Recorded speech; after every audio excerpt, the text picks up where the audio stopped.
Good morning, good afternoon, good evening, everyone. This is Bishop Brian Willett of the Holy Nicholean Catholic Church coming to you live on this July 21st, 2018.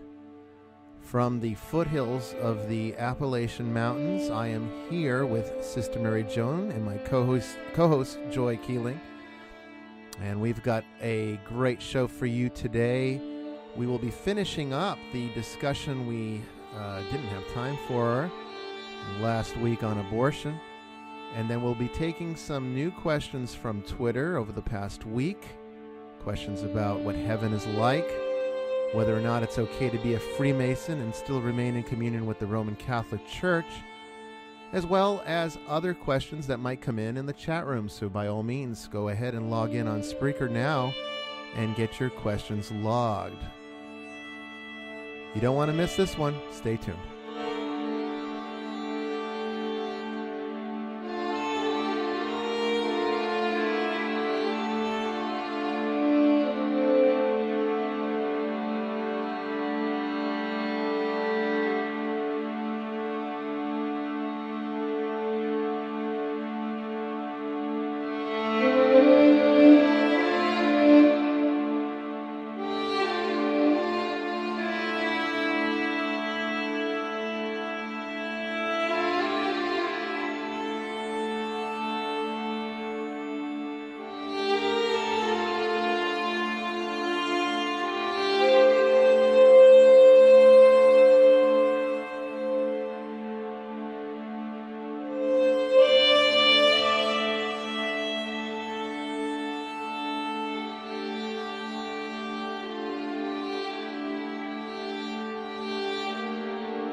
Once again, I welcome you all to a brand new edition of Vestiges of Christianity.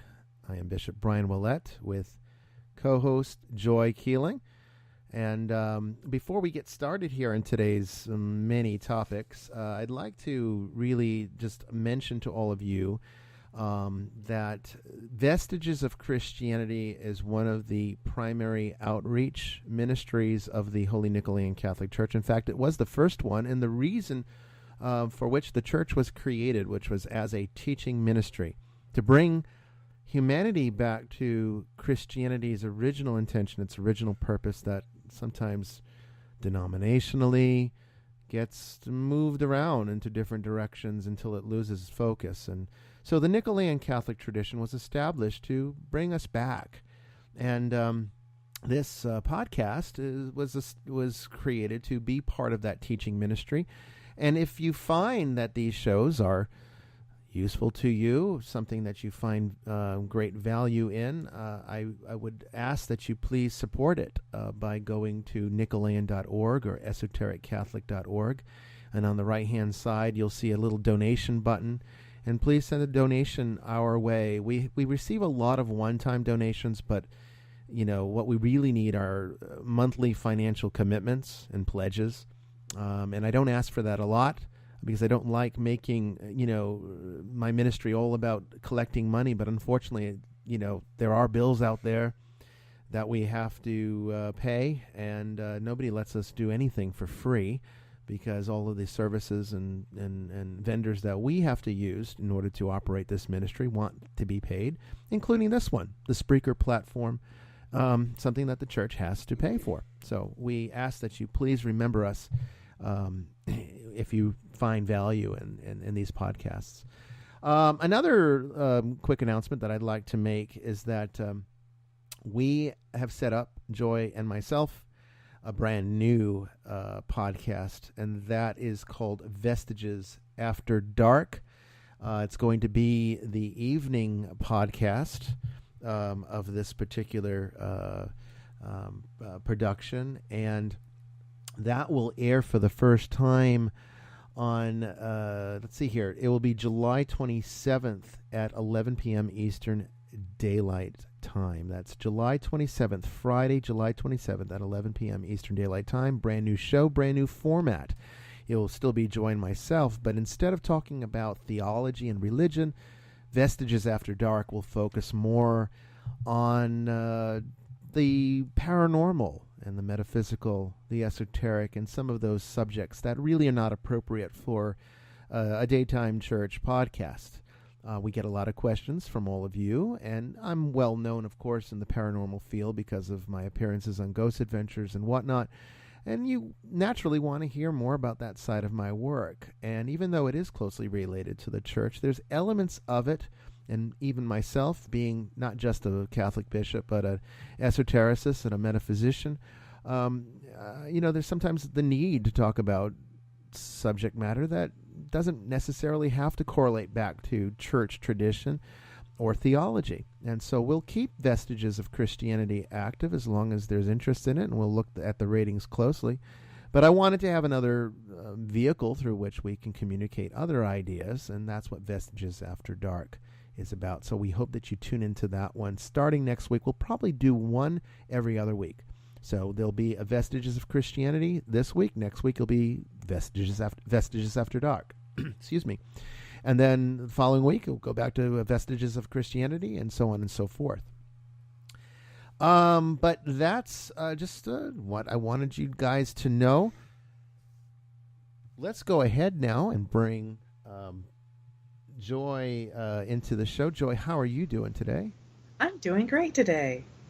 I hope I sound better to you from your end. We're now using very high-end audio equipment. This is the best that money can buy, and I wanted to make sure that everyone's having a good sound experience, because I do notice, even my wife mentioned to me that when she listens to this podcast on the way home from work, and she was mentioning how I don't sound like myself. My voice is more higher pitched and whatnot, and I think that was the old equipment that I was using, which was really not meant for podcasting as much as it was for just communicating over the internet with Skype. But how am I sounding on your end? Hopefully it sounds pretty good. It does. It sounds a lot more clear. Awesome. That's what I want to hear. And very special guest today. We have in the studio right now Sister Mary Joan. You all know her from Ghost Adventures as well, and she's extremely popular there on Twitter. We get tweeted out to all the time, and she's joining me here today. How are you, Sister Mary Joan? I'm fine. Thank you for having me. Good to be here, everyone. Sorry about my voice. I am nursing a nice Georgia summer cold, so bear with me, please. Yeah, you sound fine. She might cough a little bit. You might hear her in the background. Don't worry about it. We gave her lots of cough drops, and we even had an absinthe, before the show. That's how we roll here in the Holy Nicholean Catholic Church. And so, if there's any questions in the chat room, Joy, if you could monitor it for me, because my back is actually to the screen right now, so that Sister Mary and Joan and I can actually talk face to face. But let me know if anything comes up. But, to get started off here, we had a very interesting question last week as to what happens to certain people after they die, particularly children who were not initiated through baptism into the Christian tradition, or people that might have Down syndrome and can't make a conscious choice or fully understand what it is that they're embracing. They were asking about abortions and miscarriages. And the subject of abortion came up, and it was towards the end of this show, and we had to sort of end it in a way that I didn't feel we fully did justice to the subject. Now, we've talked about abortion on this show a few times before in different ways, and we've given it some exposure, particularly how the Holy Nicholean Catholic Church deals with it, which is not terribly different than the Roman Catholic Church. In fact, there really is no difference outside of the fact that we do not excommunicate women automatically who have an abortion. Actually, the the prescription is anybody who participates in an abortion, whether it be the doctor, the person who drives the woman to the clinic, the person who gives her an IV, anybody, and maybe her mom financed it. All of them under Roman Catholic teaching are automatically excommunicated for their participation or the role that they played in that abortion. While we condemn abortion and we as a church take a general pro-life stance, we do not excommunicate people for having made this mistake. In fact, I feel that people need the sacraments more when they are sinning than they would if life is going well, which when you think about it, is what the sacraments are there for. They are remedies. It's medicine. It's spiritual medicine, and it's not right to deprive a sinner of the very thing that can cure them, particularly if you do follow a theology that teaches that this type of thing is wrong. So that's the main difference in Nicholean tradition. So it's not in great contrast to the Roman Catholic Church. However, there are situations that extend outside of Catholic theology, or even Christian theology in general, that deal with the social and also metaphysical ramifications of the subject. And they don't all agree.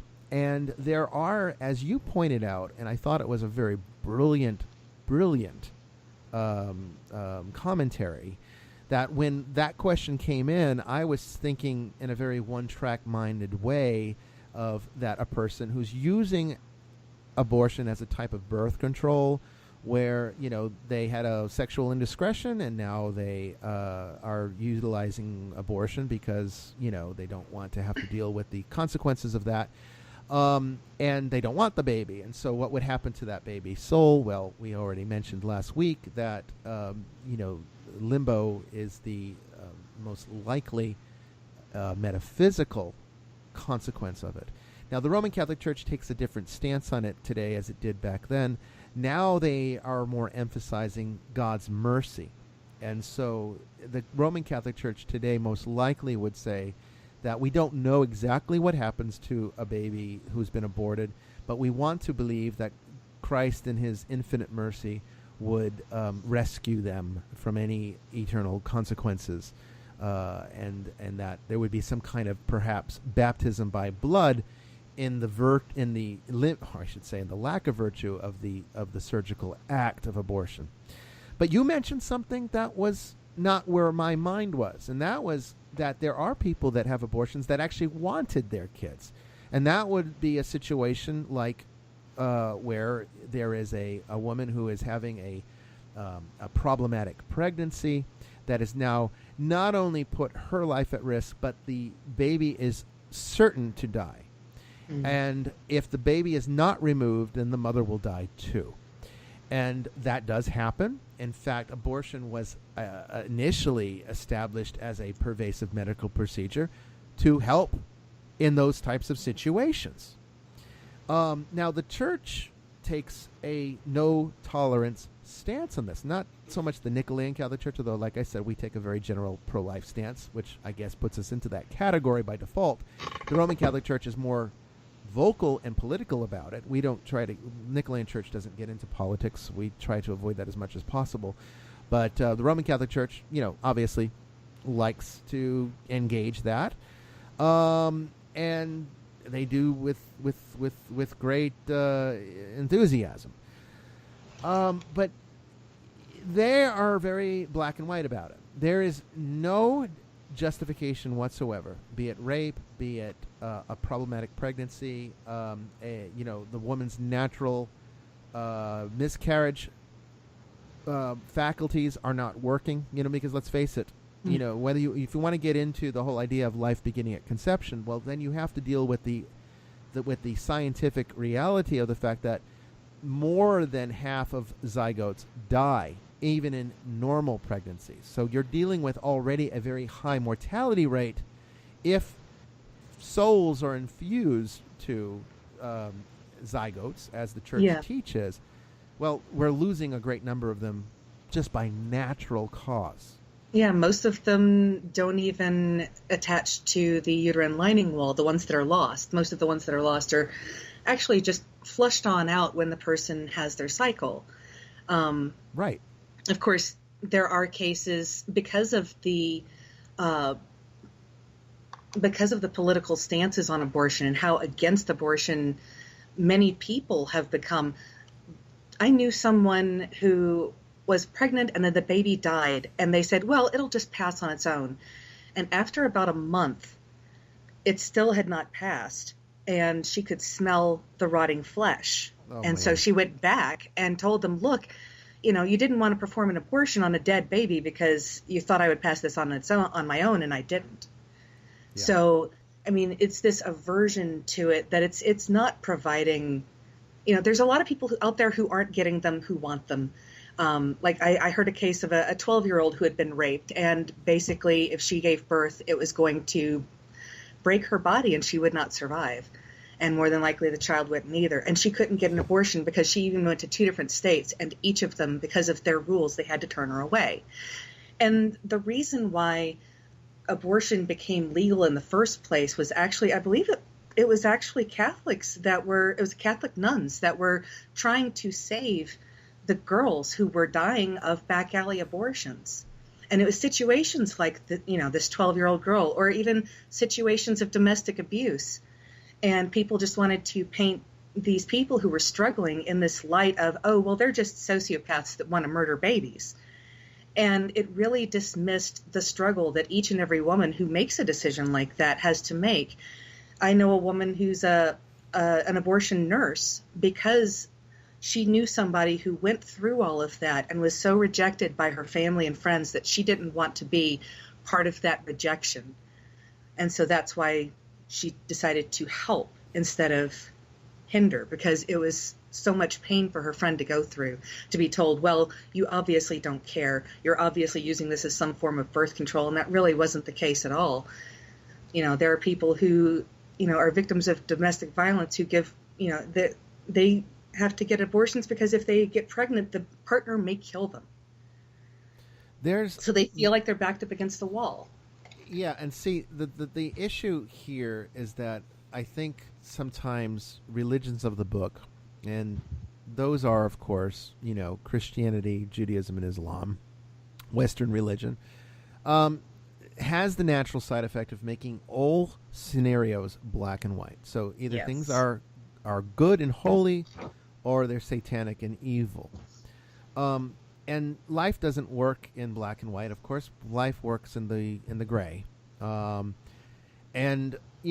I think we could go and look at different elements of the whole rape aspect of the issue, but looking just at medically necessary abortion, in the sense that you have, and by medically necessary, I would say you have a fetus that is going to die.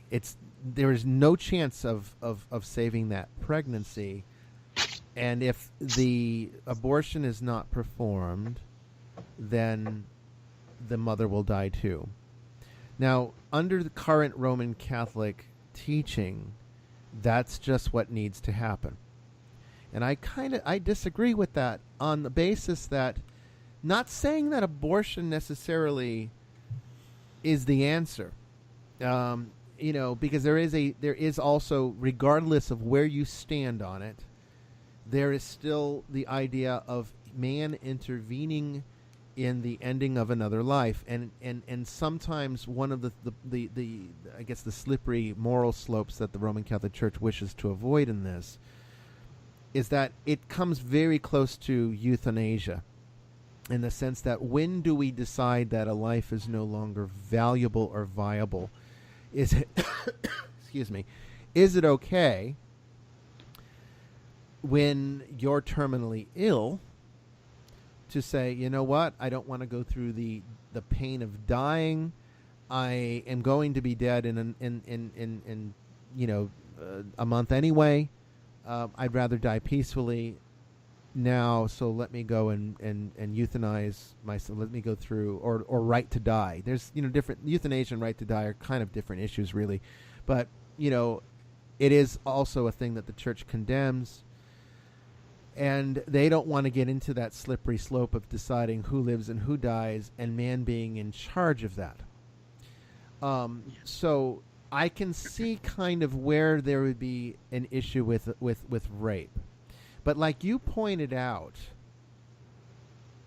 too many pro-lifers are so concerned about getting those babies born that they could give a good damn about them after they are born.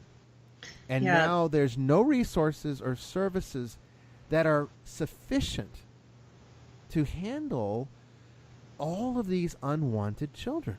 And let me tell you, I mean, you go, it's sad. Go to a adoption site, and the pictures of the children are put up there like you're adopting a puppy. It's sad. They talk about preferences, and there's all these pictures and everything else, and a lot of them have emotional problems because, I mean, let's face it, they're, from the day they were born, they were dealing with, this the issue of not being wanted, and there aren't really good resources put into place for that. Some, are, and a lot of them do get adopted into good families. I know a lot of people that are, they actually stopped having children after 2. They wanted more, but they decided to then adopt their 3rd and 4th.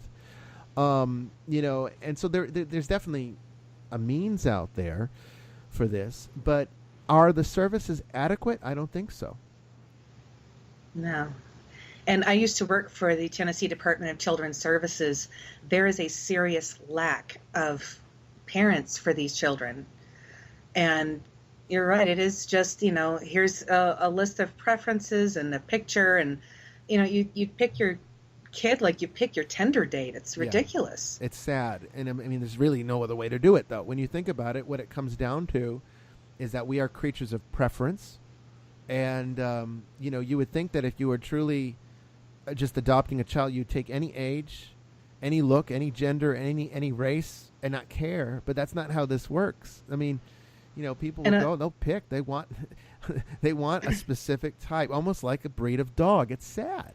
Yeah, and there's a lot of people who are seriously against adoption because, well, if it's not mine, I shouldn't raise it. And, I mean, God invented adoption. He adopted the entire human race. How can you not adopt another one? I mean, come on. I think, and I don't want to get anyone the wrong idea. I am probably more anti-abortion than I am pro-life. And yes, I do make a distinction between those two things because they are different.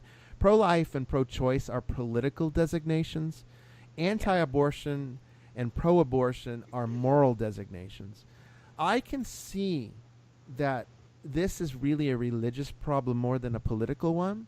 So I really don't, even though I guess I would have to say that I'm pro-life at a moral level, I don't have a problem with pro-choice on a political level because I don't want the government regulating my life. I don't want the government regulating other people's lives. And I understand that there are people in this world that don't agree with the Catholic faith, and they have a right to their way of life as well as I do, and I don't want them telling me how to live, and I don't want to be telling them how to live.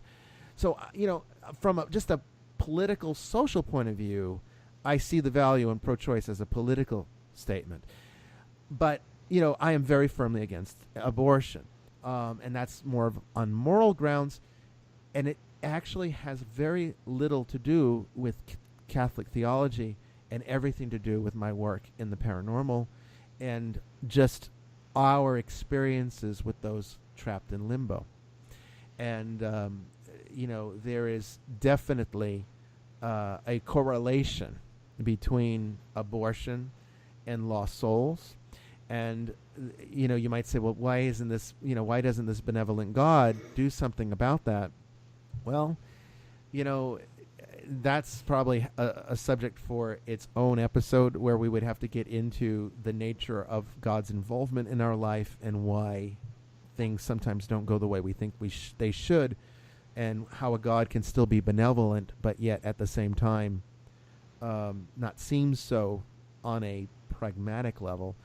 Sister Mary Joan, what are your thoughts on anything in this realm? I know that we had a little bit of a discussion before the show Where do you stand on it on a personal level? At least, I mean, we already know theologically where you stand because you align with the Catholic faith, but metaphysically, you've worked in this work, so you know where I'm going with limbo. And we've talked a little bit about some of the social things. So, any thoughts that you'd like to add? Well, yes, I am definitely pro-life, but I know that it's not black and white. I would never tell anyone what to do. I'm with you as far as personal responsibility. Personal responsibility, yes. We all have personal responsibility. But I do also know that in our work, we have been on investigations. I'm not going to say where we had child spirits crying out, and we were compelled to release them. And it's a very haunting feeling to hear children cry out, and you know that they're tormented. And you don't hear too many paranormal investigators talk about investigating abortion clinics or former abortion clinics, and there's a reason for that. That will probably stay with you, and you'd probably only do it one time. It's a sad reality.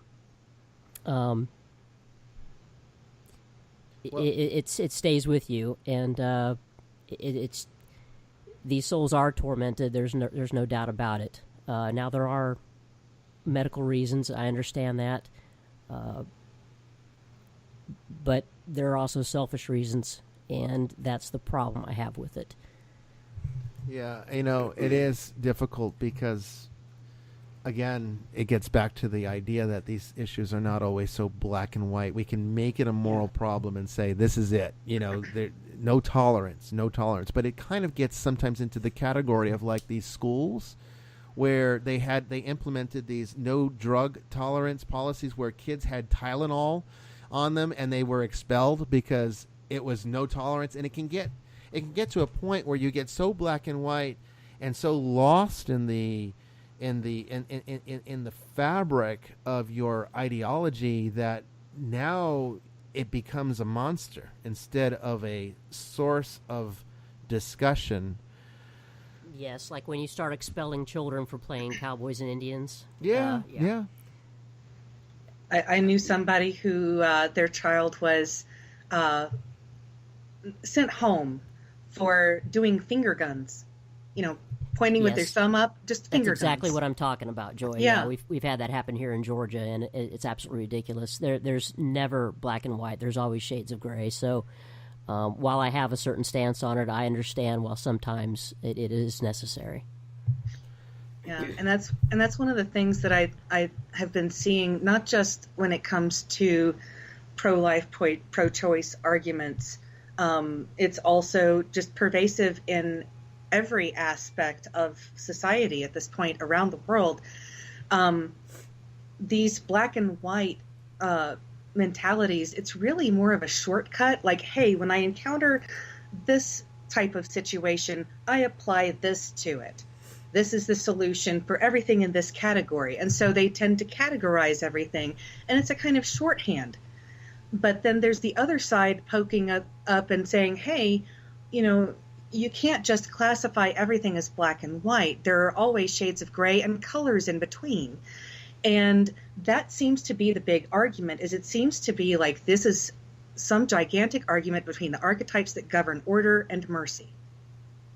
And I think it is. I mean, I think if you really want to break it down at a fundamental esoteric metaphysical level, that's exactly what it is. That's a very good analogy.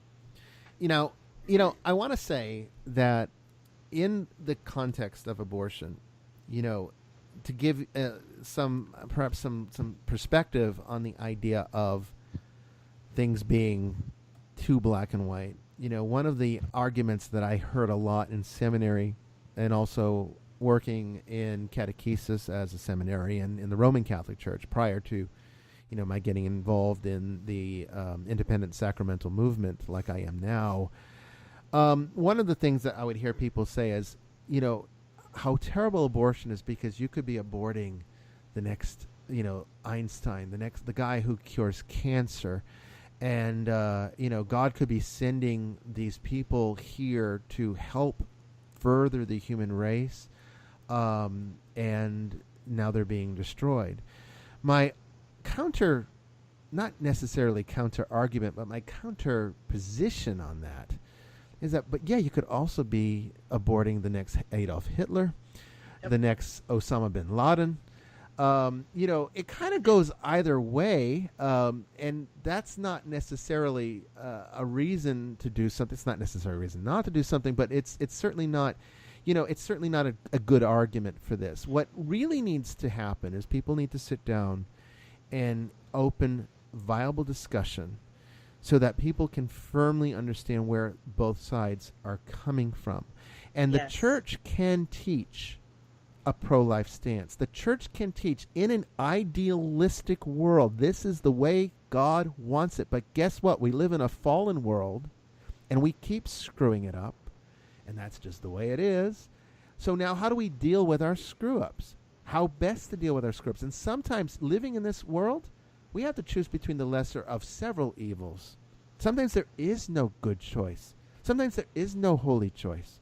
Sometimes we have to make a bad one. It's called institutional evil, and I really think sometimes abortion falls into that category. Not always. I certainly don't see it as a form of birth control. I think that is absolutely 100% mortal sin. No question about that. And I certainly don't see it as a tool of convenience. I think that's also mortal sin, because there is personal responsibility on the other side, not just in terms of saying that, well, the government shouldn't regulate something because we should be responsible enough to make our own decisions, but also responsible enough to have to not make bad decisions, and that's by being responsible sexually in the first place. And I think the church, should teach against those things, and certainly we do as well, even in the independent movement as Nicholean Catholics. I mean, I have given many a sermon condemning that type of utilization of abortion. But,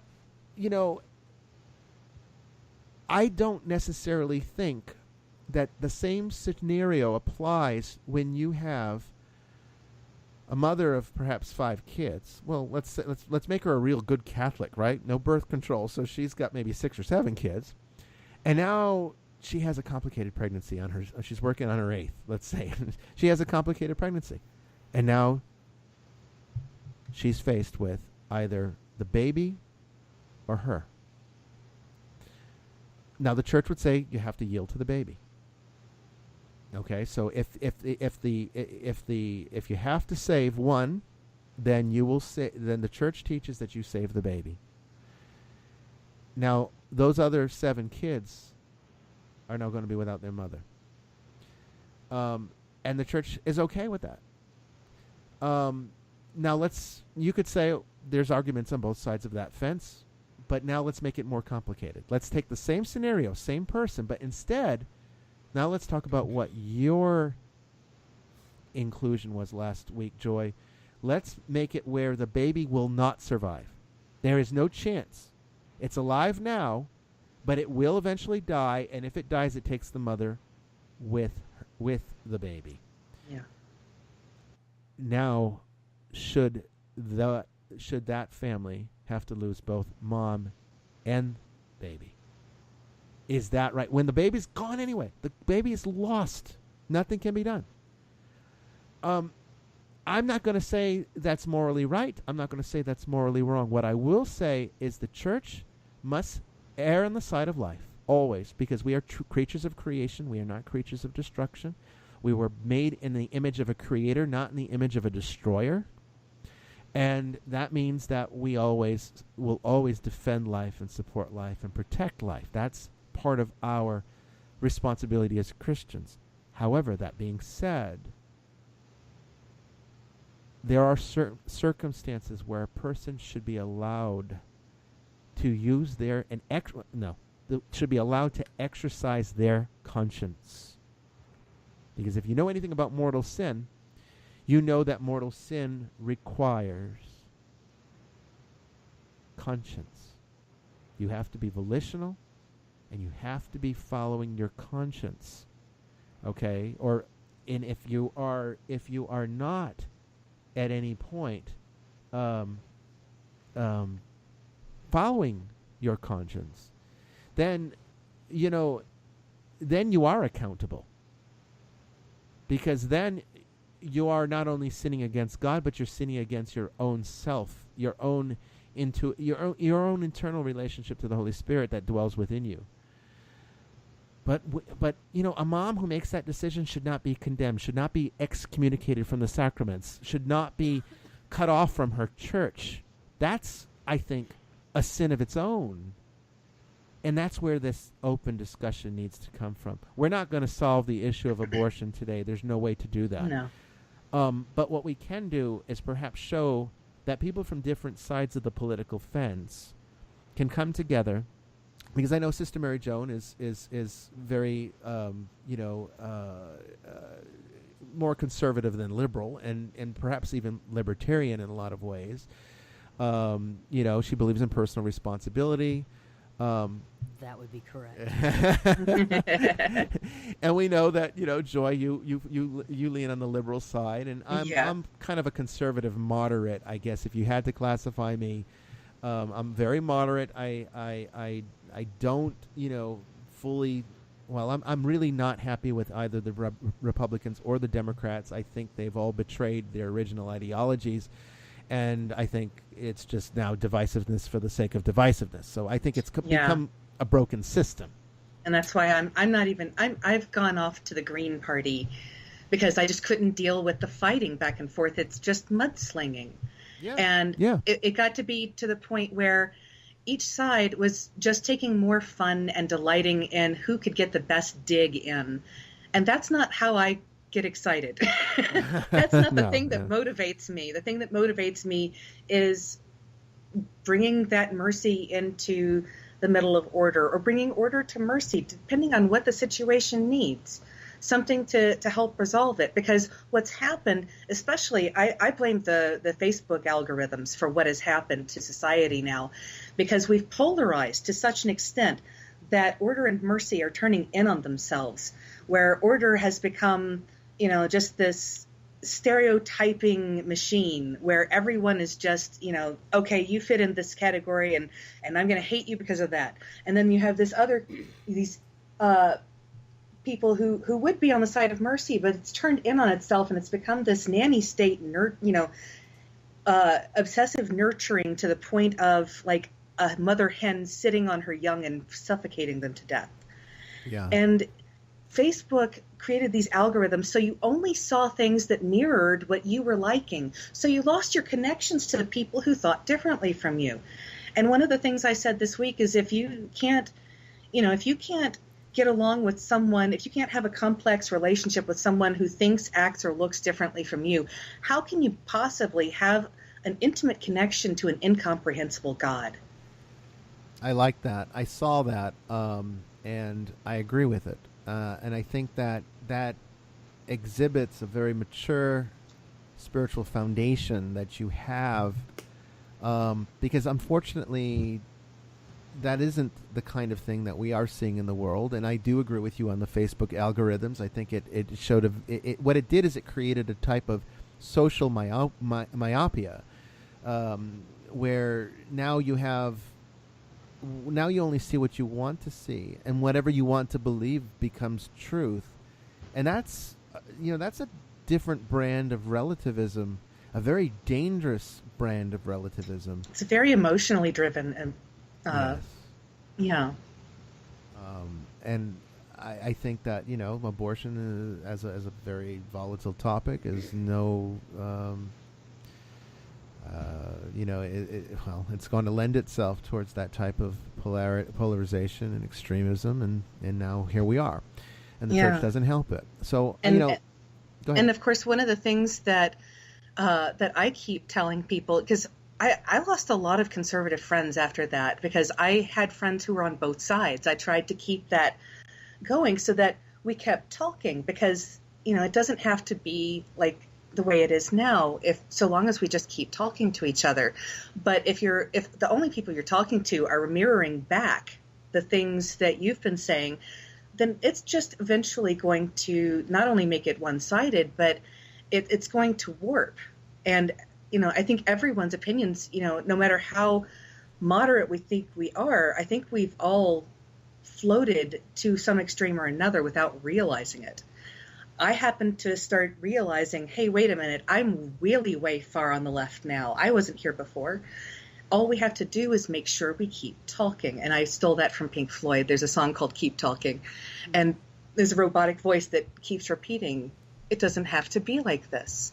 Yeah. All we have to do is make sure we keep talking. And that's one of the reasons why I love that we can have conversations like this. Because for a while I started even wondering, would I be welcome? Because I know my thoughts are so different. Would I be welcome? And I started questioning, am I even on good terms with you? But, once I got past that and realized, I'm just putting my own fears on this, that opened a whole lot of things up. And now here we are having discussions like this because we understand that that is what's necessary to keep those lines of communication open, and also to be willing to rest in a place that's uncomfortable, to not find a resolution, because we can't solve the world's problems. But, we can think about them together and even have different perspectives, and it's still okay. Well said. I mean, honestly, what more can be said than that? Because you have captured in such eloquent language the fundamental cure for the divisiveness of our society today, and hopefully we're an instrument for good, because there's social media perhaps is the source of the problem, and hopefully through social media we are now part of the solution. By having a show like this, by having discussions like this. And, I am not politically motivated, so, no type of political position would ever, discourage me from the friendship of another.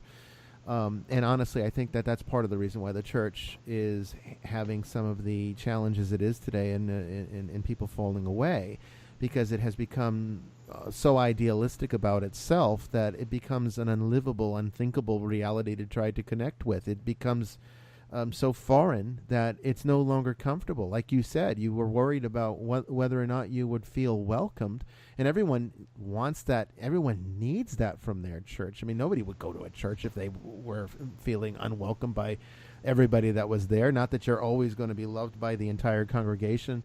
Even as a pastor, I can tell you I'm not loved by my entire congregation. But, I mean, the fact of the matter is, whether or not it stops your ability to function.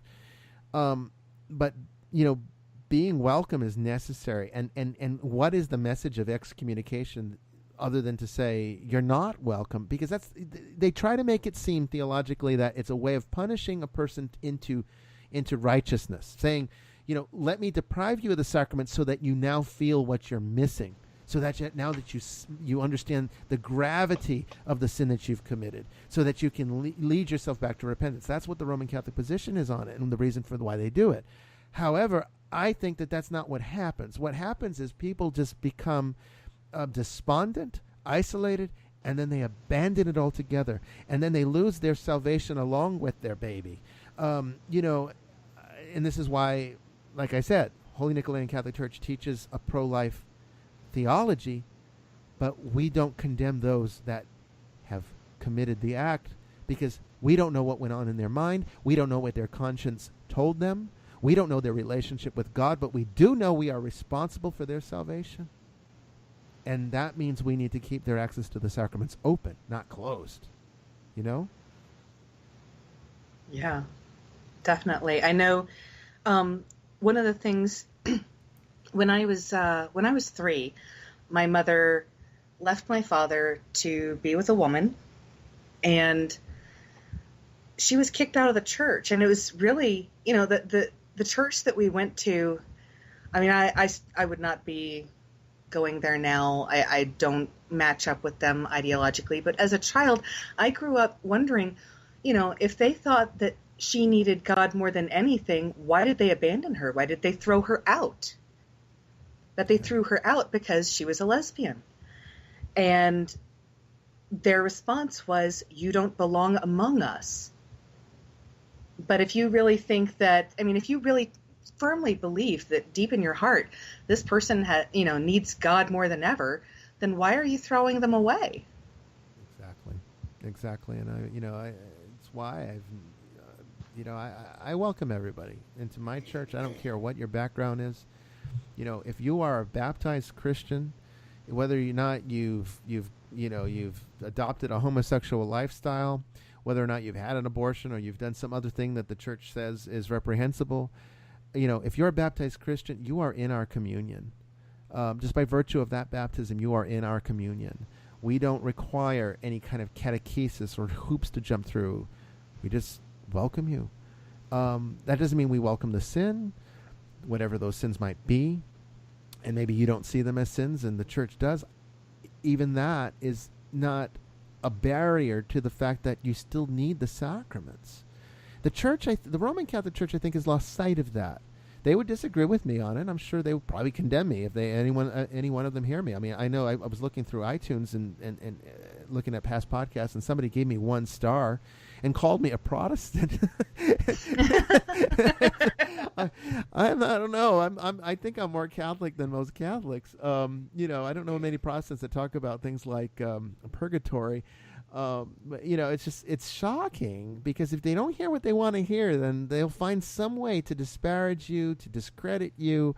I don't know any group that has been more condemning of me than my own kind, and that's the other Catholics. It's very sad, but it's very true, and it's all because I open dialogue and I don't condemn.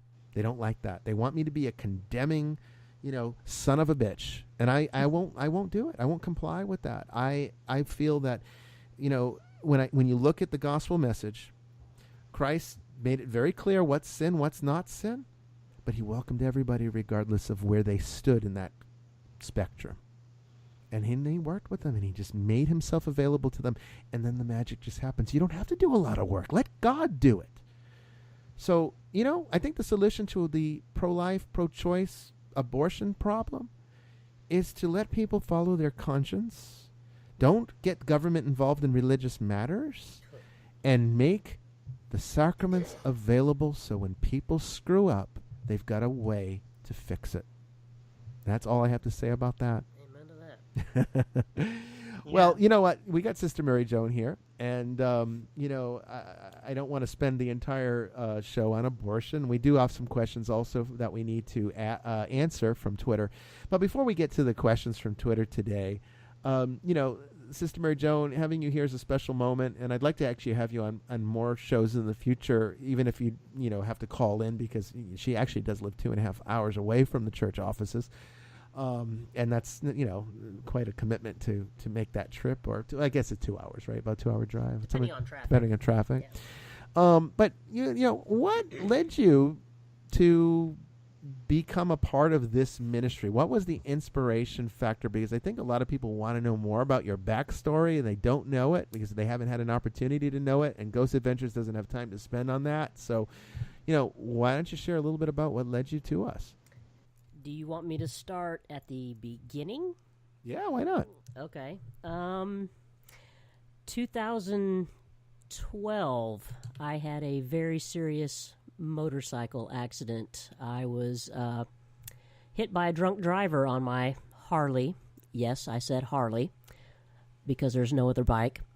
And I was basically almost cut in half, and I bled out several times and had to be life flighted.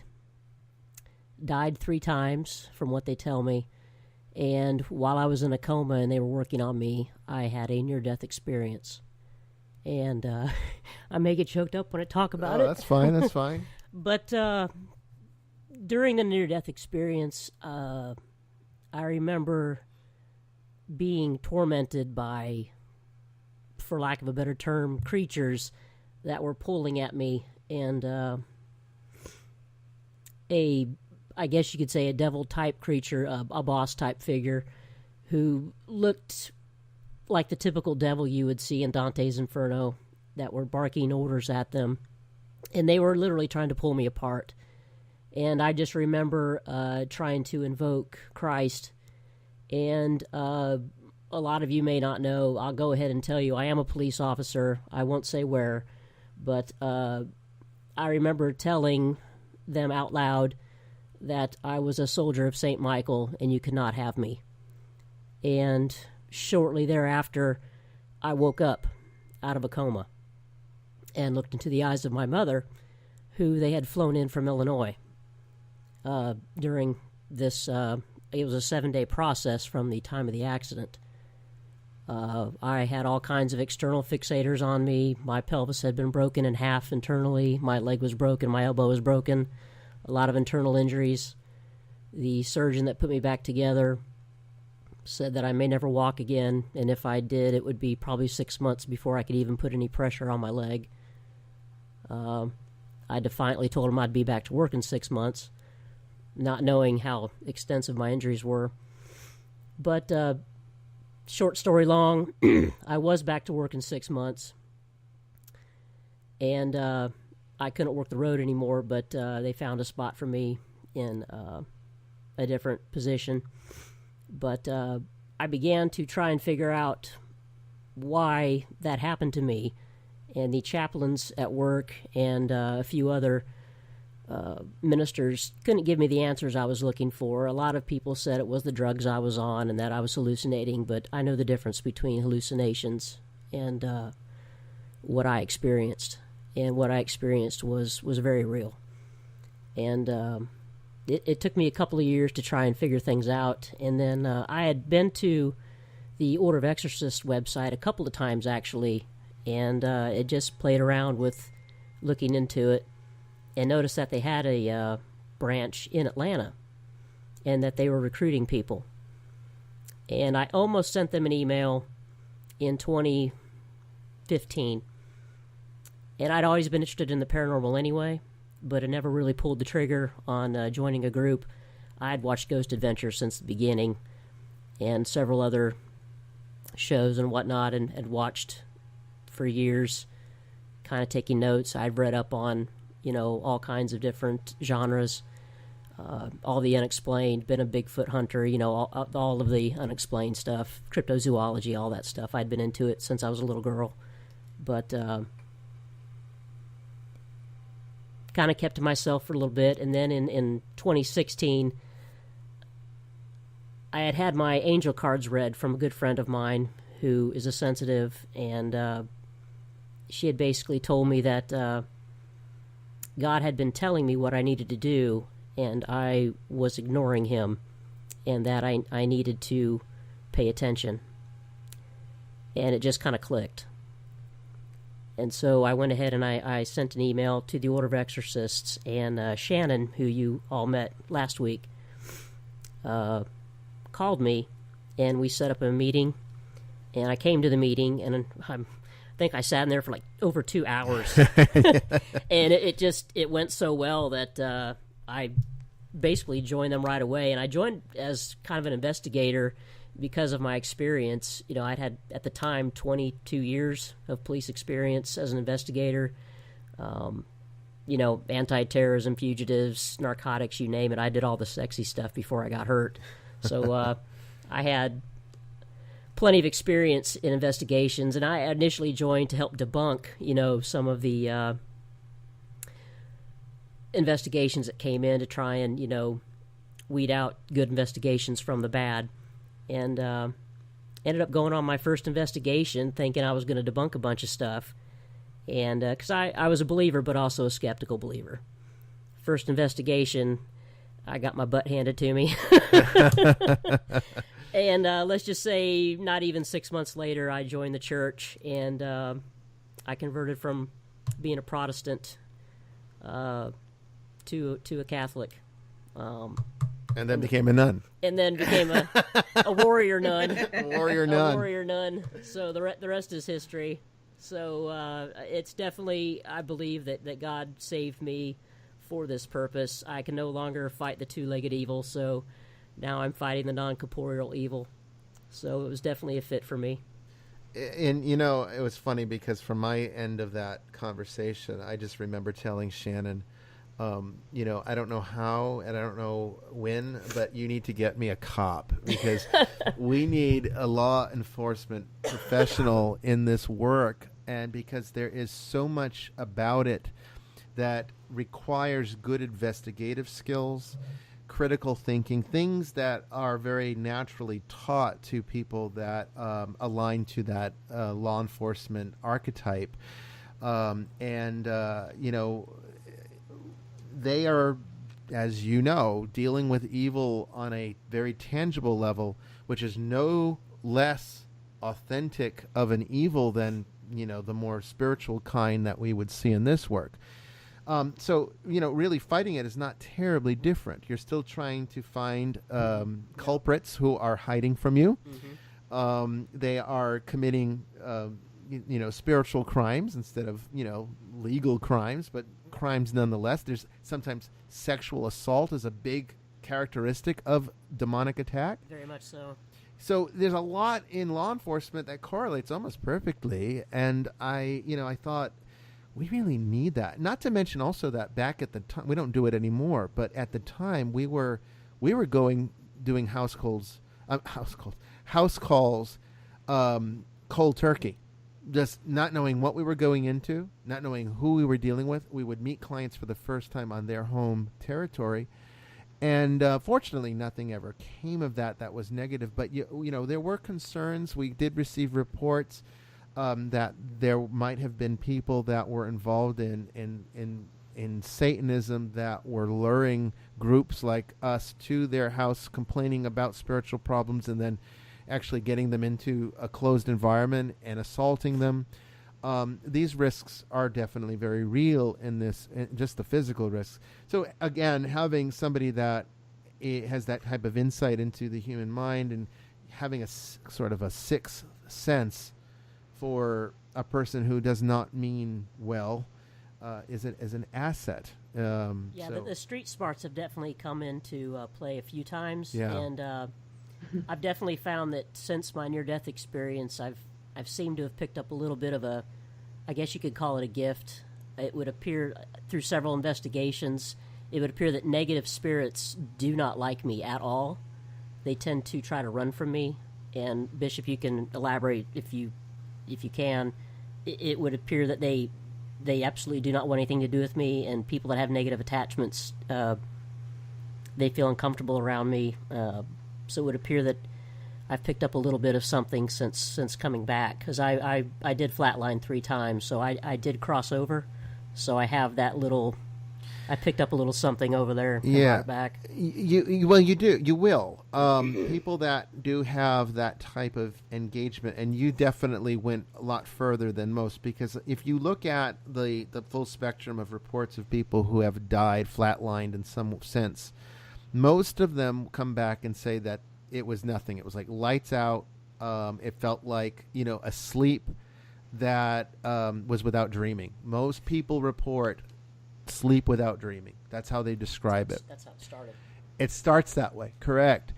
But when it gets to a point where you're going almost to the point of no return, that's when the experiences happen. That's exactly how it happened. And Buddhism does a marvelous job with the study of the Bardo. My students in Forbidden Truth, the webinar that I teach every week, my students know this well. Because we actually just recently last week had a discussion on the sixth God. Yeah, it's funny how everything correlates, right, Joy? Yeah. Well, that's one thing that I notice when I'm in school. 2 completely unrelated classes will connect to each other, and sometimes they connect to your class, and then it'll connect to also something else in my life. So things like that happen. Things correlate. It does, and it's all part of synchronicity, and we've talked at length about that in class as well, even a little bit on this show, in fact. But what Sister Mary Joan, what you're describing is actually the second Bardo, and there are in Tibetan Buddhist, I guess, in their framework for describing how this happens, you have wrathful Buddhas and benevolent Buddhas.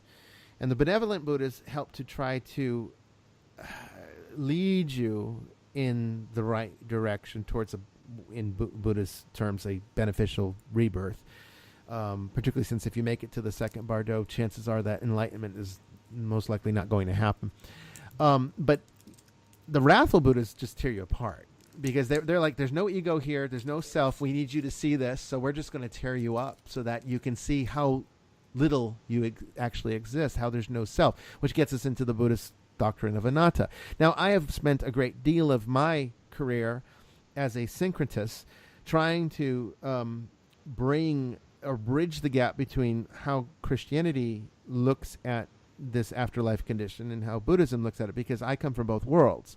I was a Buddhist for many, many, many years. I've been a Christian longer, but I was a very serious Tibetan Buddhist for a long time. And that was my religion. It's how I practice. It's the people that I dealt with and the teachers that I had, gave me these insights and helped teach me certain methodologies that I could employ within my own spiritual work to see some of these things for myself and find that they were true. So you went far. You went deep. And when you do that and come back, you're changed. There is no, I think there's a, oh, no, it's mine. Sorry about that, guys. For some reason, my iPad is connected to my phone is actually off, but my iPad is not. That's what you might have heard there. But essentially, you come back changed. You're not the same person that you were, and your spiritual awareness is heightened to a dramatic degree in some cases. Some people can see the dead, almost like living beings, because we're surrounded by them. They're all around us. And the spiritual world's not somewhere else. Spiritual world's here. It's just the non-corporeal side of here. We live in the corporeal side of here with a very little bit of the non-corporeal, which we experience in our thoughts and feelings. That's the intangibles of our reality. Our thoughts are real. Our feelings are real. But they're internalized and they're less tangible, and others can't experience them unless we project them out into corporeality some way. But guess what? All of that is in this universe. It's right here, right now, right with us. And so the dead don't go somewhere else. They are right here.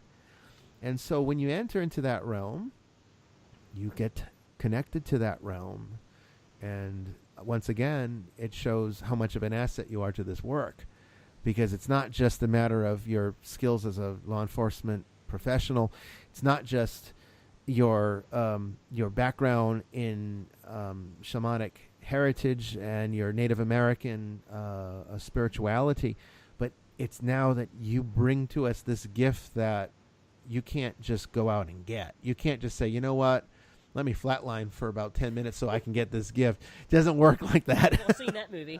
Yeah, remember that movie? The new one I don't think was as good. The original one was awesome, yes. though. So yeah, the Holy Nicholean Catholic Church is would not be the same without you. And I have said it many, many, many times before. If you ever retire from this work, I am retiring the same day, because I will not do this work without you. Well, there's no danger of that, because if I hadn't have got the explanation I got from you, I wouldn't be here. And that's what kept me with this church, was you were the first person to give me an explanation that made sense.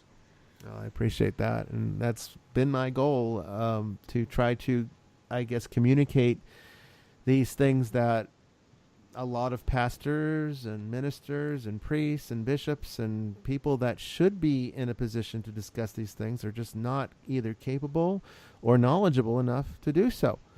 I don't see it as anything terribly remarkable, but apparently it is, because I'm told every day how wonderful it is to be able to come to my Twitter or email the church, or even, talk through some type of pastoral counseling, or even my students that, have enrolled in my class.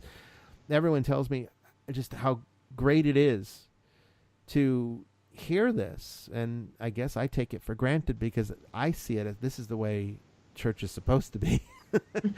Yeah, we do take advantage of you, because so many people crave this knowledge and they're just not getting it anywhere else.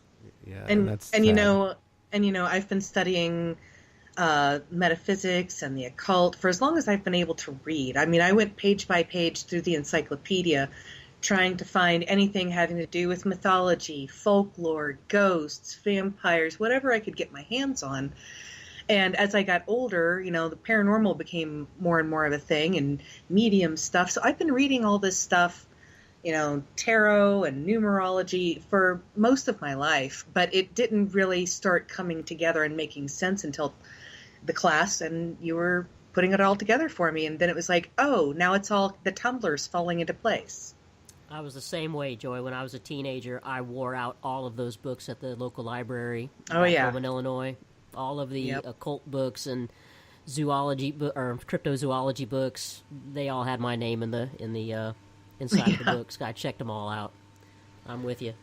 Yeah, I'm curious, being a member of the both the investigative and resolution team. We have basically two processes at work in this ministry for the exorcism outreach ministry, or really I refer to it as the spiritual problem resolution ministry, which is the second outreach. The first is the teaching, which this show is a part of, but the second is spiritual resolution or problem resolution. And I'm curious to know, now you're seeing it from both sides. You see it from the investigative side, where we are diagnosing the problem, and then the resolution side, where we are curing the problem. Is this work what you expected it to be? Has it surprised you in any way? Is it different in any way? Has it shocked you, in terms of what you came to us with, in terms of personal expectations and what it ended up being? How was that for you? Well, like I said earlier, when I first started working with you, I came with the intentions of basically just debunking a lot of the stuff, and then with the first investigation, actually having a spirit go through me when we were in Stockbridge, and then as it progressed, and then when I went with you to Ogden, that was where, and I think we had a discussion in the car afterwards, where I was like, I really wasn't prepared for this, but now I am all in. Because, I do remember that, yeah. Yeah, because it really, that is when I realized this is the real deal, and I better buck up, because this is the reality of it, and I better be ready for it. We didn't really know exactly what we were getting into when we were out there, but I knew then that, yes, this is what God wants me to do, and I better sharpen my sword, because it's time to buck up. And then, it was not what I expected, but now, like I said, I totally committed myself to the church pretty much after that. When we came back to Atlanta, I knew I had to really prepare myself and get with it, because this is a real spiritual war we're fighting. And it's no joke. It is no joke. And see, that's the sad part, is that there are still people out there that, perhaps see shows like Ghost Adventures and label them as fake. I mean, there's even a blog out there that comments on every single episode of Ghost Adventures. And, of course, our episodes are on there. And, they're talking about how we are, a dubious bishop from a dubious church. It's only fake until it happens to you. Exactly. and see, the fact of the matter is, unless you experience it directly, you'll never know the authenticity of it. And, there's always a lot of discussion out there about whether or not Ghost Adventures is being faked for television, whether or not Travel Channel. There's even, discussions about why Nick left the show, and that he wanted authenticity, and Travel was pushing them towards faking evidence. And I can say, without any question, all right, having been on 3 episodes, Sister Mary Joan being on 2, and Sister Mary Joan being a police officer who knows how to look for, dubious activities, there are none, okay? What you see on Ghost Adventures is what happened. Okay, you don't get the whole picture, because, again, we're filming for 10 hours, and there's 42 minutes that gets to air. But there's a lot of things happening behind the scenes you do not get to see. A lot of things happen on at least the 2 episodes I was on that you all did not see. A lot of things happened. Yeah. It could have very well been a 2-hour episode. Absolutely. And so, when we are, when you're looking at this show and saying, okay, well, it's for entertainment. Well, yeah, we know that. I mean, obviously, if the show's not entertaining, it's not going to do well. It won't stay on the air. So they have to add a dramatic element, and I think Ghost Adventures does a great job with that. with their first half of every episode. The first half of the show, it's kind of like 2 acts. The first half is going to like the backstory, and that's when you see the dramatizations, you see, some of the little CGI stuff that they do, and then you get some of the more dramatic aspects of Zach's narration, and I think it does a marvelous job. And then the second half of the show is the investigation of the location that they've been talking about. It's all real, folks. It's all real. And again, unless you do this work at a professional level, you'll never know that. You're always going to want to say, oh, that's just because it's television. Or, oh, that's just, some guy that's trying to make money. I mean, there's people out there, still out there, apparently. I'm looking at the chat room and I'm seeing that there's still people out there claiming that I am, doing this for money. I don't get paid. I have not been paid from this church. My entire career. Maybe one day, if the church does have the resources, I could take a salary because my family does deserve to be supported, as any family does. I do have a child that might want to go to college someday, and having a salary would be a nice way of making sure that happens. But the fact of the matter is, I don't get paid. I sacrifice myself for this work not because it's fake, but because it's real. And, Sister Mary Joan and I, before we went on the air, we were talking about some of our caseloads. And, it's interesting because you can see the weeds in the wheat, okay? You have the people who follow my instructions to the letter. And inevitably, every single time, we get an email back. Thank you guys so much. You fixed the problem. And then you get the other group. The people who wanted the easy way, didn't want to listen to anything I told them to do. And sometimes what I tell them to do is hard, okay? They don't want to hear it. And then they are the ones that are always coming back saying, it's still there, it's not fixed. Well, it's like, and then I'll ask, well, did you do this? No, I didn't. Well, did you do that? No, I didn't do that either. Well, now you know why it's still there. All right, and that's the biggest problem in this work. So I do this work not only because it's authentic, but because it works. It heals people. It gives the grace of God to people. And that's my role. That's what I committed myself to be as a bishop. It's what Sister Mary Joan committed herself to be as a nun, particularly as a warrior nun in this sense. Okay?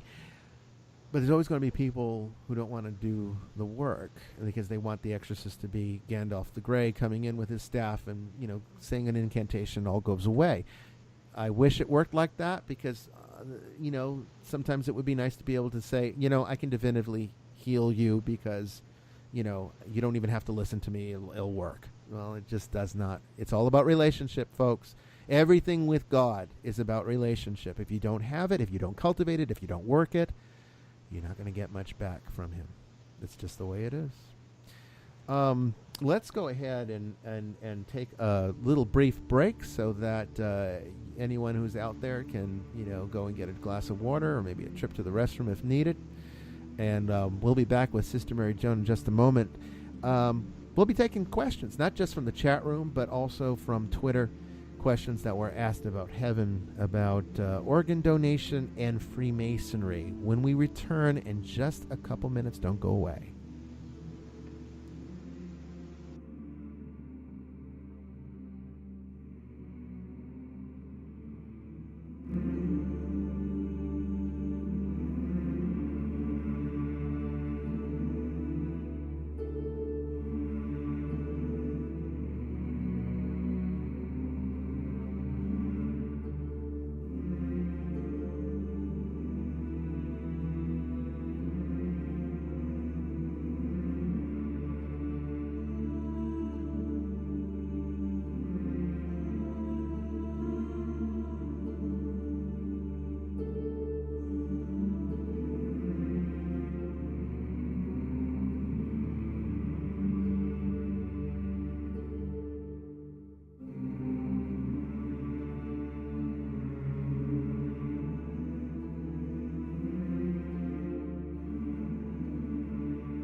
welcome back, everyone.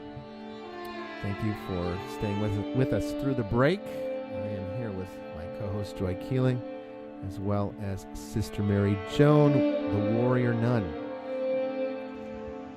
And there's a bunch of questions here that we picked up about the subject of heaven that I think is worth mentioning, because I know a lot of people are very much fascinated with what happens after we die, and that's a big mystery. That's a natural thing to wonder about. We've talked a lot about hell on this show. We've talked a lot about purgatory and limbo, and we've discussed the difference between a soul and a spirit, and what actually moves on and what doesn't, and people are surprised, of course, by the idea that a spirit dies just like a body. It decomposes just like a body, and what we refer to as a ghost for those paranormally minded people out there is essentially just the spirit that is in its decomposition state. But there are souls, which are completely different things, and that's essentially where heaven and eternity and the salvation of Jesus Christ comes in. So I think it's only fair that we get a question on what is heaven like. So, Joy, Yes. while we are exploring this concept, what exactly was the question, and how did the person ask it, so I can give the most accurate answer? Well, the technician 78 asked, when a person is saved and goes to heaven, what happens then? If that person loved to play soccer or basketball or chess, he could still play? I know this sounds like a silly question, but if you think about it for a moment, it's not.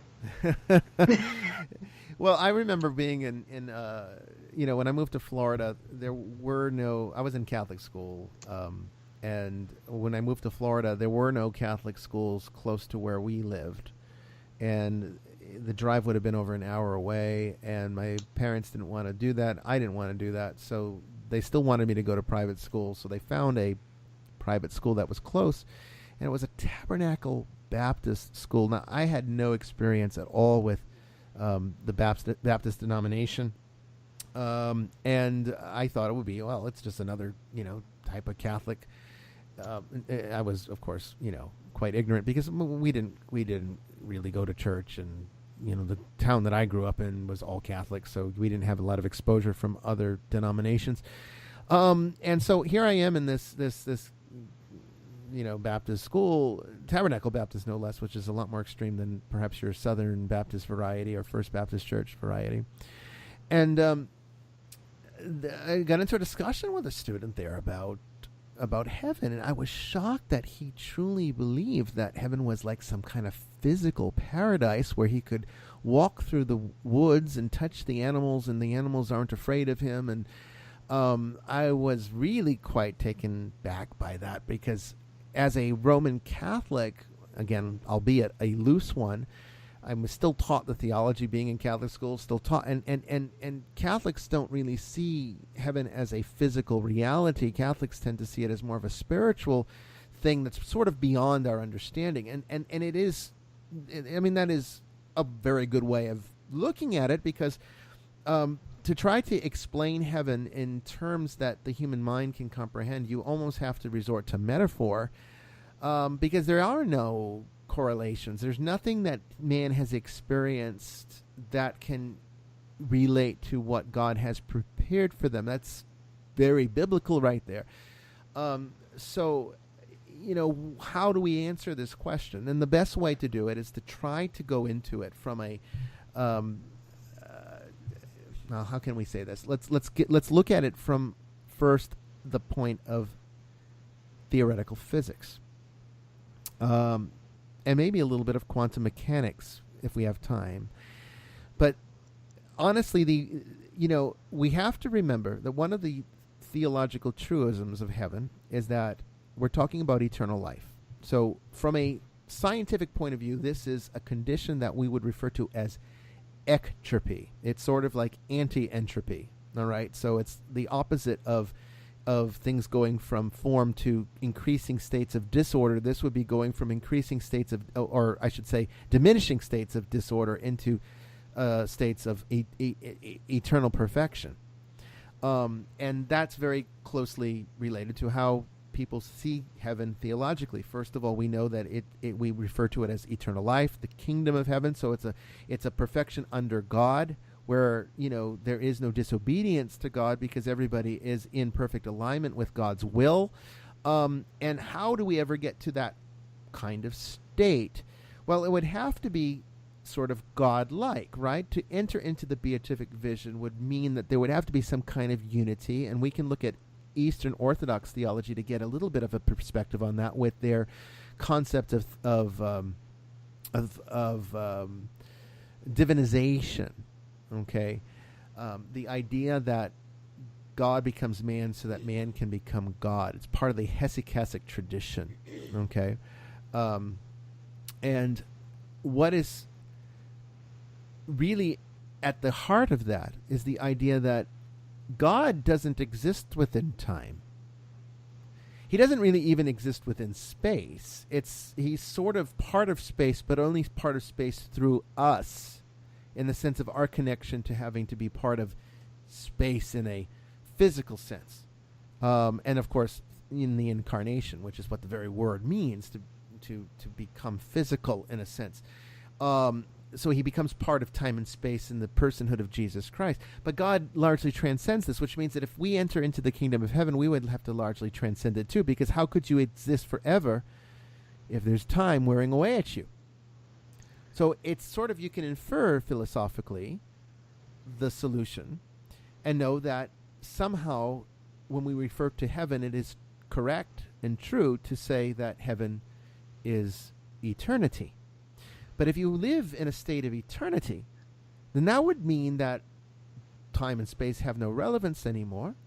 And that means that you would, in a sense, occupy, like God, in his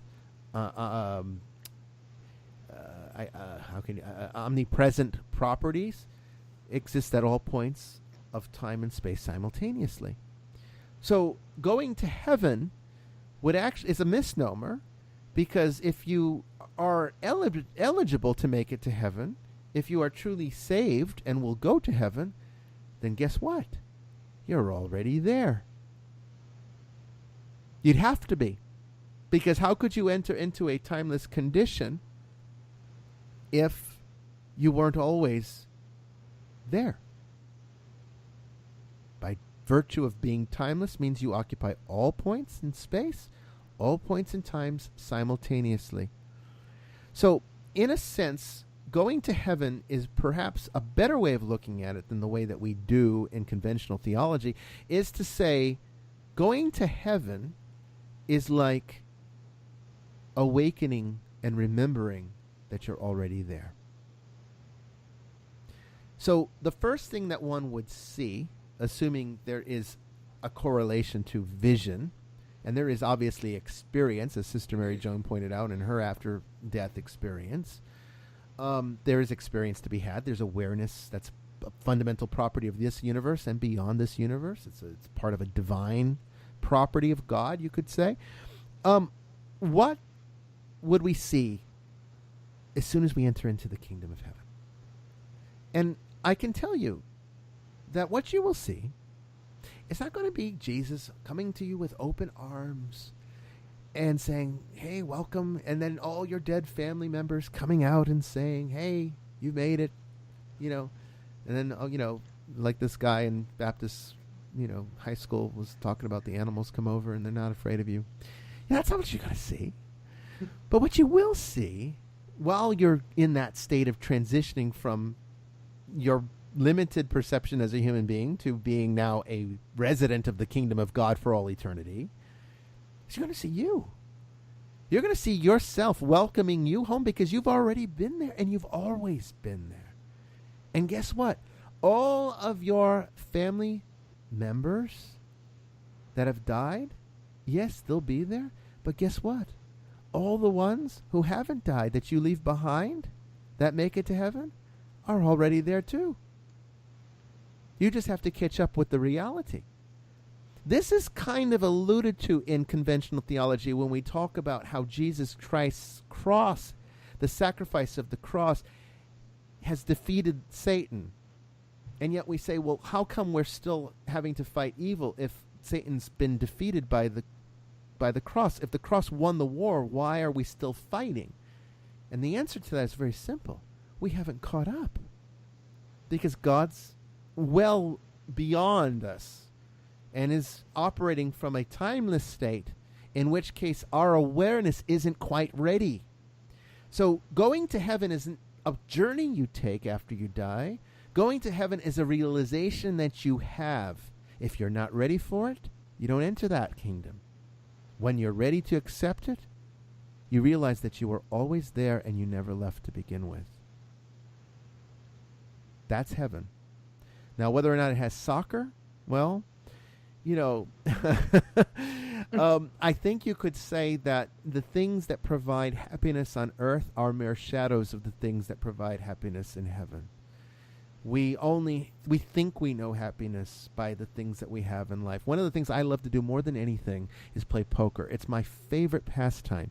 It really is. And you think that might be a little bit unbecoming of a bishop, but Las Vegas is truly my home. Even though I don't live there anymore, it's always going to be home. And gambling's a part of my lifestyle, not only as an Italian, but I mean, my family was, they had associations with the Italian mafia, and gambling was part of their culture, and I kind of inherited some of that gambling culture. And I enjoy playing a good game of poker, and that brings me great joy and enjoyment. Food, you guys know me who follow me on Twitter. You see my pictures. You know that I love to share my restaurant experiences, right? Make you hungry. All of those things that bring me happiness are just mere shadows of what is genuine happiness, that go beyond these things. There will be correlations to it by virtue of the fact that experience must be had, but it's experience that goes beyond. You're no longer, as a resident of the kingdom of heaven, you're no longer a participant in creation. You are a creator of creation. You start to operate at the divine level, and you inherit those divine characteristics. And so therefore, it's not so much about finding things that make you happy and doing those things. It's creating happiness and sharing it with the rest of the cosmos on levels that you can't possibly comprehend. It's ineffable. We have metaphors to describe it. The best that Jesus came up with was the banquet, and I mean, he liked food too, clearly. I think that was truly an indication. Not only did he compare going to heaven as a wedding banquet, which, if you know anything about Jewish weddings, they always ate well. But outside of that, was also the fact that his very sacramental sacrifice of his body and blood was centered around a meal. It was food that you could consume. So Jesus liked food, and I think that's. And how many miracles were involved around meals? Always. Yeah, always. You had the multiplication of the loaves and fish. The wedding of Cana. Wedding of Cana with the wine. Exactly. Yeah, it was, So I don't know if that answers the question adequately. Sister Mary Jo, I don't know if there's anything you want to add from your experience, or, Joy, if there's anything that you think that is deficient in my answer. But I think that's the only way that question can be answered. I liked the answer. Okay, well then I guess we'll leave it at that. Okay, so if that person is not satisfied, they can ask follow-up questions on Twitter, and we'll get to them in the following episodes. Now you had another one on organ donation, so let's jump into that one. Yes, Joe Moon Joey asked, as your student, I'm not recalling a discussion on donated organs. When time allows, could you approach this subject, please? It has come up on Twitter before. They'd have to go back a long way to find it, and Twitter's not very friendly as far as looking for past posts. So I don't have any problem at all answering this question again, and I don't think we ever talked about it on this show. We might have. I don't know if it was. It was a long time ago, and I don't even remember what I said. But essentially, again, like abortion, we can look at this from a social, metaphysical, and theological vantage point, and it's a different one depending upon which way you go. So to start off, let's look at just what the Roman Catholic Church teaches, because as a bishop, I am obligated to teach to the best of my ability, to the best of my knowledge, the truth of the Church. And the magisterium has given us great wisdom, and I respect that wisdom with all my heart. I took a vow to defend that wisdom. And even though I am now not technically in communion anymore by being an independent bishop, I still find myself perfectly aligned to the magisterium's teaching, and I will defend those teachings as a successor to the apostles. So the Church, basically, their stance is, and maybe I'm going to give it a little bit, not do it justice, but their stance is, in very simplistic terms, that as long as the organs are harvested ethically, there's really no spiritual problem with it. What they are very reluctant to endorse, however, is the fact that organ donation inevitably does involve trust in the physician's ability to diagnose death. And death isn't always what we think it is. It's not always, the stopping of the heart or the lack of brain function. Death is a process, and sometimes there is concern that in the desire of harvesting healthy organs, the body has to be kept alive while the brain might be dead, and the spiritual condition of that individual is unknown. This is the biggest concern of organ donation. Not that it's a bad thing to do. It saves lives. People that have chronic kidney disease, children, you can share a kidney. But the fact of the matter is there are some essential problems. So theologically, the position of the Church is, as long as it's harvested in an ethical way, then it's okay. But the problem is, harvesting them in an ethical way is very difficult, because organs have to be kept viable, and you can't wait until a person actually dies, and that's an issue. Okay, so that's number one. Number two, metaphysically, it's a disaster. I'm going to lay it right on the line. It's not going to be a popular opinion, and I want you to know it's not my opinion. I'm giving you what I have experienced in my work and observed objectively in my work. I personally never had a problem with organ donation until I started doing this work. And I can tell you right now, understanding the way a person's aggregate structure is formulated, as soon as you start breaking apart parts of that body and putting them into other people's bodies, you start creating alignments and attachments. And the spirits get enmeshed. They really do. And there's even been situations where people have received organs from, like for example, a child. I remember one story that came to me a while back where a child died in a car accident, but they were able to harvest a liver to another child who needed that liver.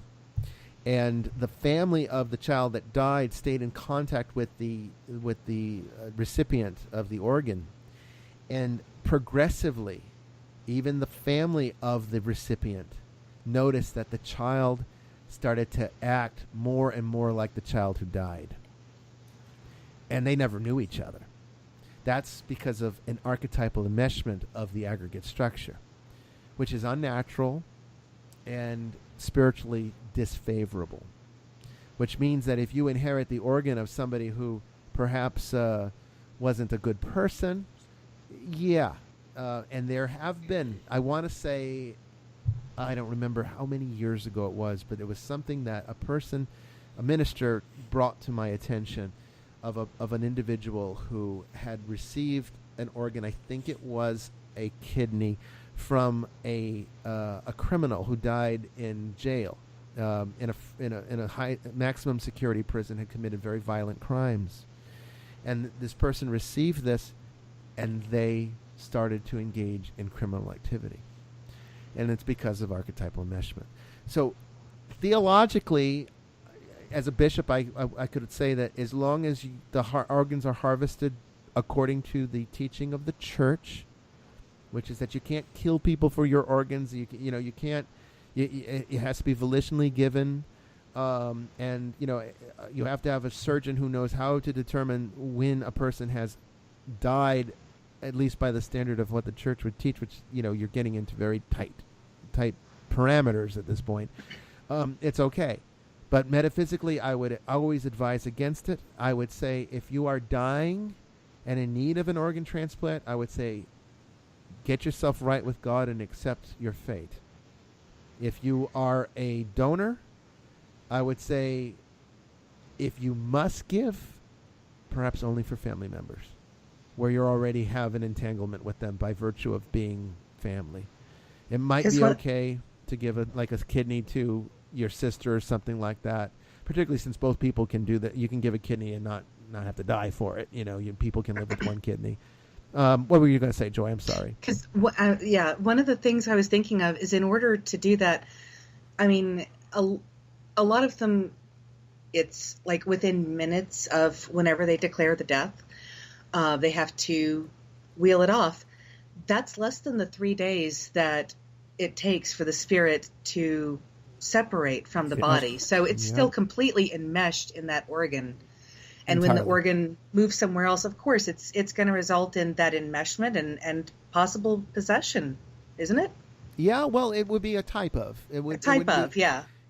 Possession, is a provocative word because everyone, of course, is thinking Linda Blair spinning heads and spewing soup. Yeah, but in reality, there are many types of possession. And some are benevolent, some are actually beneficial.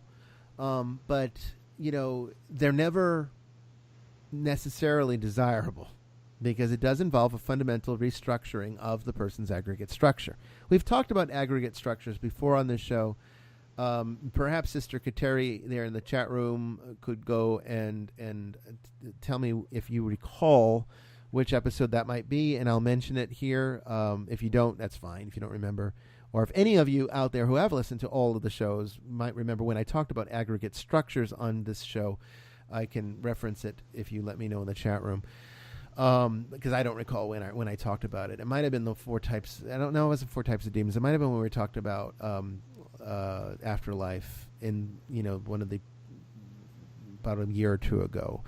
But it is. It's exactly what it is. So socially, of course, it's a good thing because you're saving lives.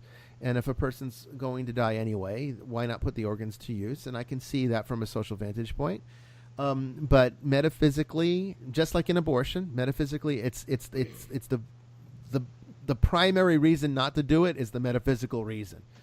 And in this particular case, it's because of the spiritual enmeshment, the type of possession that it can cause, the spiritual attachment to someone you might not be compatible with. Because, remember, our aggregate structures are aligned to a vibrational rate. And, we're not all vibrationally compatible. And so some people, this is why sometimes you'll meet someone, you instantly don't like them.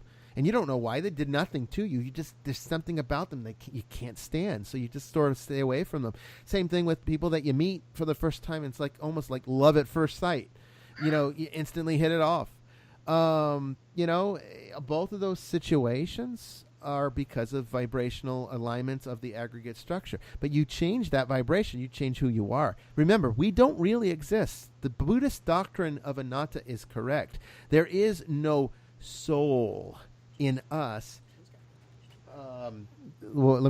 Jean's got an answer here. Let me read it. That's a good question. This is a bad time to mention I still have organ donor on my license. Goodness gracious. Could you, Joy, read Joy? If you're in the chat room, Joy, could you read Jean's question? What will happen in the future with animal organs being used for human transplants? God, again, you're talking about a dilution of the aggregate structure. So I would say that again, if you are a donor and really truly believe in this, I'm not going to tell you not to do it. And as long as there's ethical harvesting at work, there's nothing wrong with it in terms of how the church looks at it. But if you're going to do it, I would stick with only family members. I would not give it to strangers, because you don't know who you're entangling your own spiritual nature with. And if you are a recipient in need of an organ, I would say graciously decline and accept that, accept your death with grace and honor. Because I think that is the far safer thing to do. Spiritually. Of course, there will always be people who are willing to take the chance. Oh, of course, yeah. And I like I said, I'm kind of like Sister Mary Joan in a lot of ways. I got a little bit of libertarian in me, and I do believe in personal responsibility. And if you want to make a choice, even if it's a bad one, you should have the freedom to do that. So yeah, to get to Jean's question, though, I would say that it would just cause dilution of the aggregate structure, which would not be healthy. It would not be a good thing. So I would strongly advise against anything of that kind. But that's just the metaphysician in me talking. That's not the bishop. It's not even Brian Willett. It's the it's the metaphysician talking. It's not a good idea. Okay, so now I've got another one here, and I want to read it. I'm going to read it directly because this was an interesting question. It's from an individual. I'm not going to give the name, but the person writes this. It was a direct message to the church. You may have addressed this before, and I missed it, but I have a question about papal bans. I have been a Freemason for many years. I'm sure in your studies of philosophy and the esoteric that you've run across Masonry once or twice. Nothing about it is anti-Christian, and the fraternity is often referred to as the handmaiden of religion. In fact, I am a member of the Masonic Knights Templar, which actively promotes Christian values and faith. From my understanding, the papal bans stem from a conflict with a group known as P2, who are not real Freemasons. I've also heard certain people use Marian prophecies to justify the ban, though most Masons wish the church no harm. At any rate, my real questions are, what is your opinion as a Catholic esotericist? Should I continue to receive the Eucharist even though I'm out of communion with the church because of my affiliation? How do you view the Pope's authority as an independent Catholic bishop? Thanks for your time. I look forward to your answer. Okay, so there's 3 questions here. Let's start with the first one and work our way down. So he first asks, what is my opinion as a Catholic esotericist on Freemasons?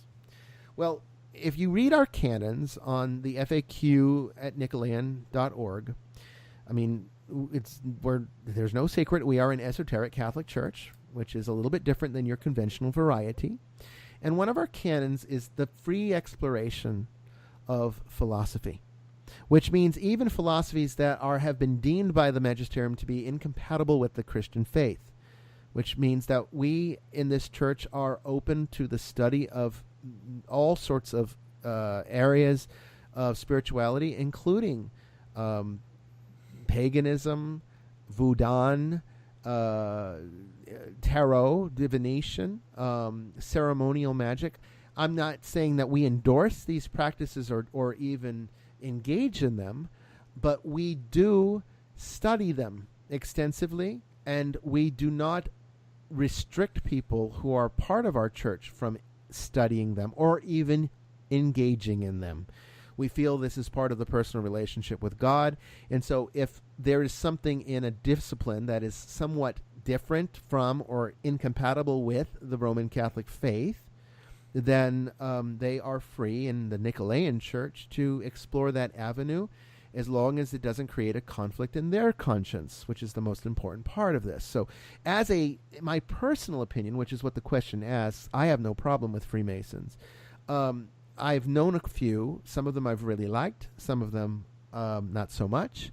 There's a lot of variety, just like there is in any church. And I can tell you, any church I've ever been a part of, I can tell you there were priests that I like and priests that I didn't like. There were congregants I liked, congregants I didn't like.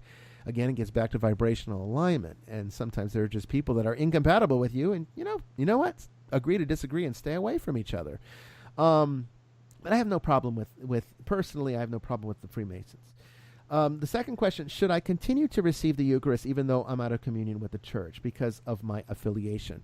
Well, first of all, I need to explain for those of you who are not familiar, the Roman Catholic Church condemns Freemasonry.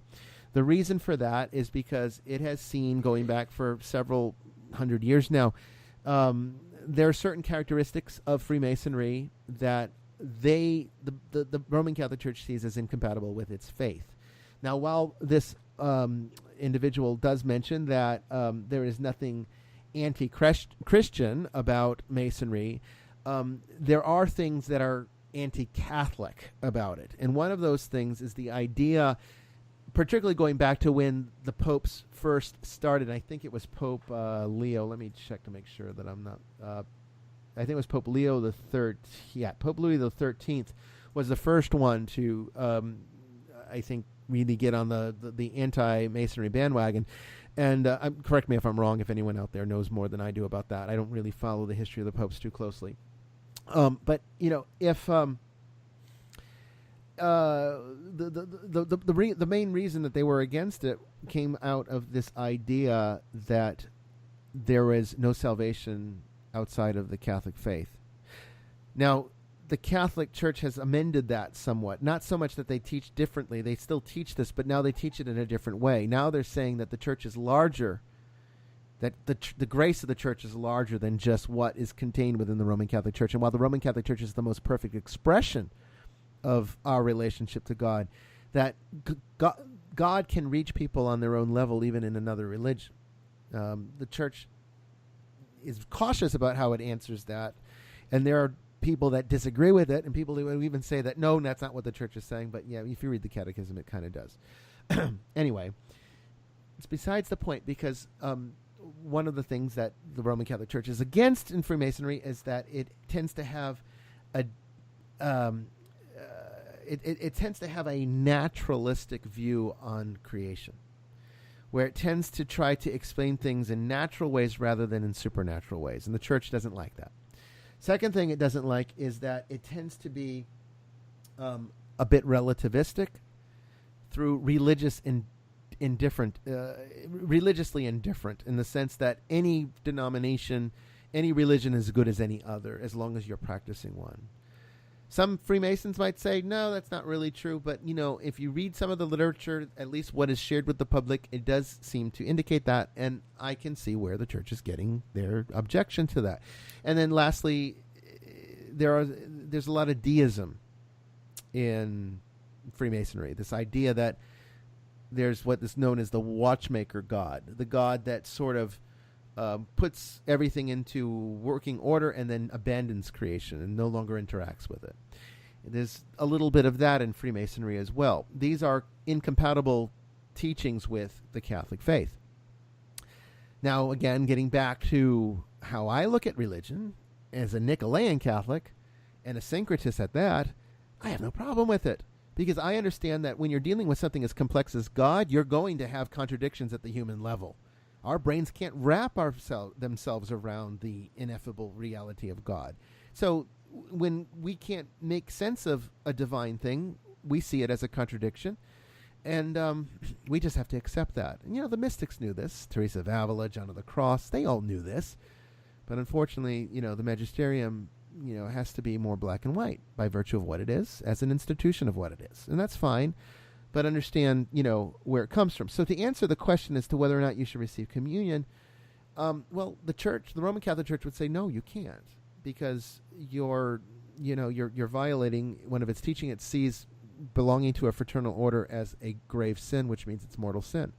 And as long as you are in mortal sin, you're not supposed to go to communion. But I, on the other hand, don't think that anybody should ever deprive themselves of the sacraments, as I was mentioning earlier with the subject of abortion. So again, this becomes a matter of conscience. I can't tell you to go to church and receive communion if you're going to violate its tenets of the church that you're going to. That would be wrong of me to do. So I'm going to tell you that from the vantage point of the Roman Catholic Church, you shouldn't be receiving communion. But I'm also going to tell you, perhaps you need to find a Catholic church that is more compatible with who you are. And unfortunately, there's not any other Nicholean churches other than the one here in Atlanta. But, if you were here locally, we would welcome you with open arms. And the last question is, how do you view the Pope's authority as an independent Catholic bishop? We view his authority in terms of sacramental theology as infallible. So anything that the Pope teaches on the sacraments, anything the Pope teaches about the faith is infallibly true. But we do not accept the extraneous canons, like, for example, clerical celibacy. That's not a requirement for the sacrament of holy orders. There's no sacramental theology that requires a priest to be celibate. That's ridiculous. And same thing goes with, open or closed communion or open or closed baptism. All of these other things that are sort of not really part of the sacramental theology that have been adopted through various traditions of canon. And so we don't accept his authority on the particular canons that make our different traditions what they are. But as far as his ultimate teaching on what it means to be a Christian, and on what it teaches is in terms of the sacraments themselves, we follow. So, for example, when the Church says that it violates sacramental theology to ordain a woman to the priesthood, however much I would love to bring some of my nuns into the priesthood so that I could get some actual work done, I can't do that because it is part of the sacramental theology that holy orders can only be conferred on a male. There's an esoteric reason for this that I don't have time to get into, and maybe in a future show we'll talk about that. But I would never violate it because I'm just one bishop, and it would take an ecumenical council of bishops to change that.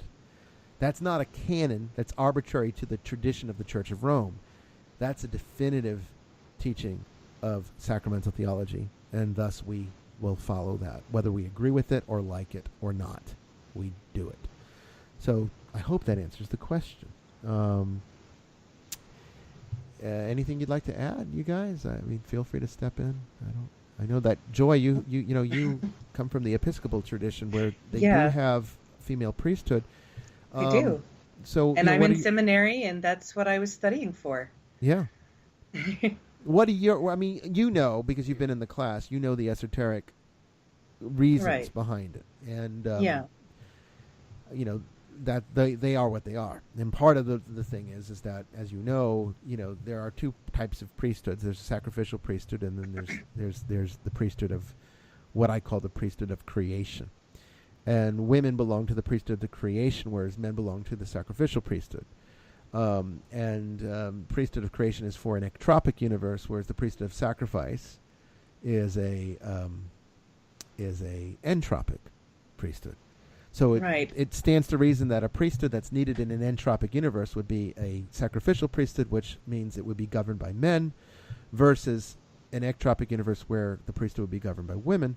So you could very much argue that, getting back to that other question about heaven, that the priesthood that exists in heaven, and there is a priesthood, it's just not anything like what you know or understand it to be here, would be actually a divine feminine priesthood. It would be done by feminine energy, even though we would no longer go by those designations, because as Christ said, those living in the kingdom of heaven are like the angels that are basically androgynous. There's no more like male, female.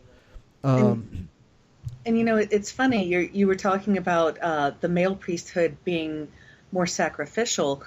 The problem that the Episcopal Church, or even the Church of England, the Anglican Communion at large, the reason it's been having so much trouble finding a way to connect with the Catholic Church is because they changed the rite of ordination and took the sacrificial language out. Yes.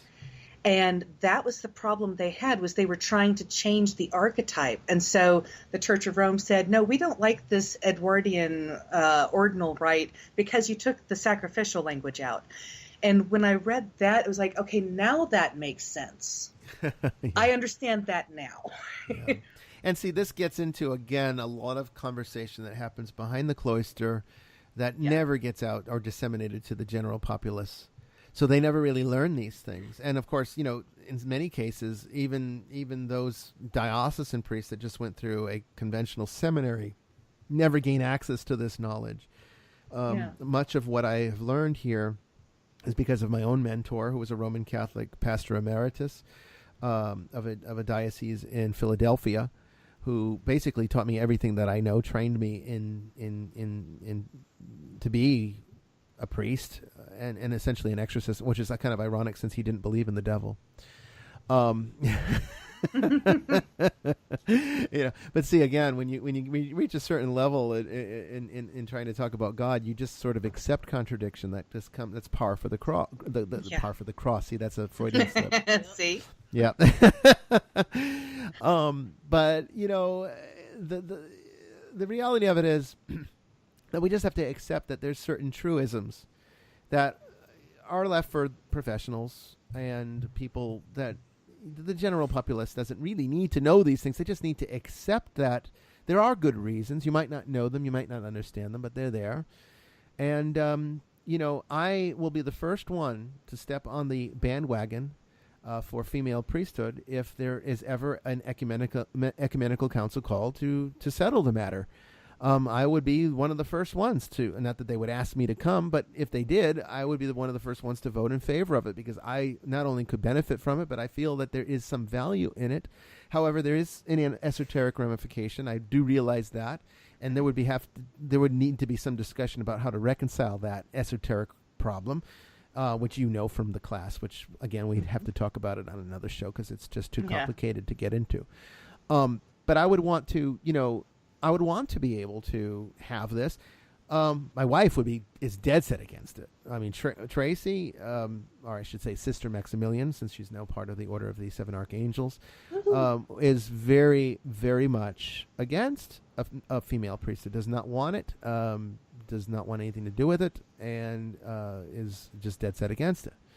So there's different groups, different personalities, different affiliations to these various concepts. But just, I guess, to know, for those of you out there, that there is good reason. It's not the church trying to be misogynistic.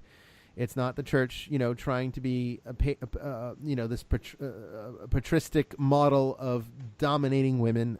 I've heard all of these arguments, and that's not at all the reason. It's more archetypal than anything else. It is, yeah, it is. All right. Well, you know, we've still got about a half hour here. So are there any questions in the chat room that you've noticed, or anything that anyone would like to ask? My back is to the chat room because of the way that I have to talk with Sister Mary Jones, so I'm not looking at it. Open mic. Yeah, it's an open mic. But, you know, right now, if anyone has questions, go ahead and ask them. Or, you know, I don't know, Joy, if you saw any since we've been talking. I did see one on Twitter. It's just from a few hours ago. Okay. This person, ZB South A, guessing they're from South Africa, would like to ask you what you think of plant-based medicines such as ayahuasca, psilocybin, and iboga for spiritual healing and advancement. I know they are highly illegal in most Western countries, but do you think they are beneficial? Well, yeah, they're psychoactive. And that's the inherent problem. I get asked a lot about marijuana, and Sister Mary Joan and I were actually having a little discussion about marijuana earlier and the legalization of it. And I've had clients that have been dead set arguing with me that their marijuana use led to their demonic affliction. They are convinced of it. And I leave it within the realm of plausibility, because anytime you are compromised, you are at risk. And so even though technically drinking too much alcohol could put you at risk for an attachment if you happen to be at the wrong place at the wrong time. So marijuana would be no different. It's not as though marijuana is raising you to a demonic level, and so now, you know, you're more at risk. Anything that alters your consciousness is going to put you at risk. Even sleeping is going to put you at risk if you happen to be falling asleep in a location that's demonically active. This is why we say prayers before we go to bed. This is why, you know, the divine office in Compline is almost an exorcism. The Psalms and the Canticles and the various things that are utilized in Compline are almost serving as an exorcism against any kind of demonic interference while you sleep. There's a wonderful prayer that Catholics pray: "Be present, O Lord, and protect us through the silent hours of this night, that we who are worried with the work and changes of this fleeting world may rest upon your eternal changelessness." I pray that every night. And for me, that's, in a way, a type of exorcism, because it is recalling to mind the eternity of God, getting back to that whole discussion we had on heaven earlier. I am cautious about psychoactive chemicals, even if they're fully natural. Marijuana is definitely one of them. And I also see that a lot of these substances are not unlike sacraments in their native environments. Tribes that use various types of plants to go on vision quests or to enhance spiritual work, that is done with great skill of a shaman who is very well trained and practiced. Sometimes people get mad at me when I say, I get people telling me that they're a shaman. Don't tell me you're a shaman, because I know you're not a shaman. If you were a shaman, you wouldn't be talking to me on social media, because honestly, you would have to commit to a life of training under a mentor who would train you, and you would have to be in a tribal setting for this. And there's very few people that are going to take an outsider into that type of training. So you're not really a shaman. You might practice some kind of generic shamanism, but you can't call yourself a shaman. And so true shamans, the real ones that actually are spiritual leaders of tribes, will use certain substances to enhance some of their practices. And these are like sacraments to them.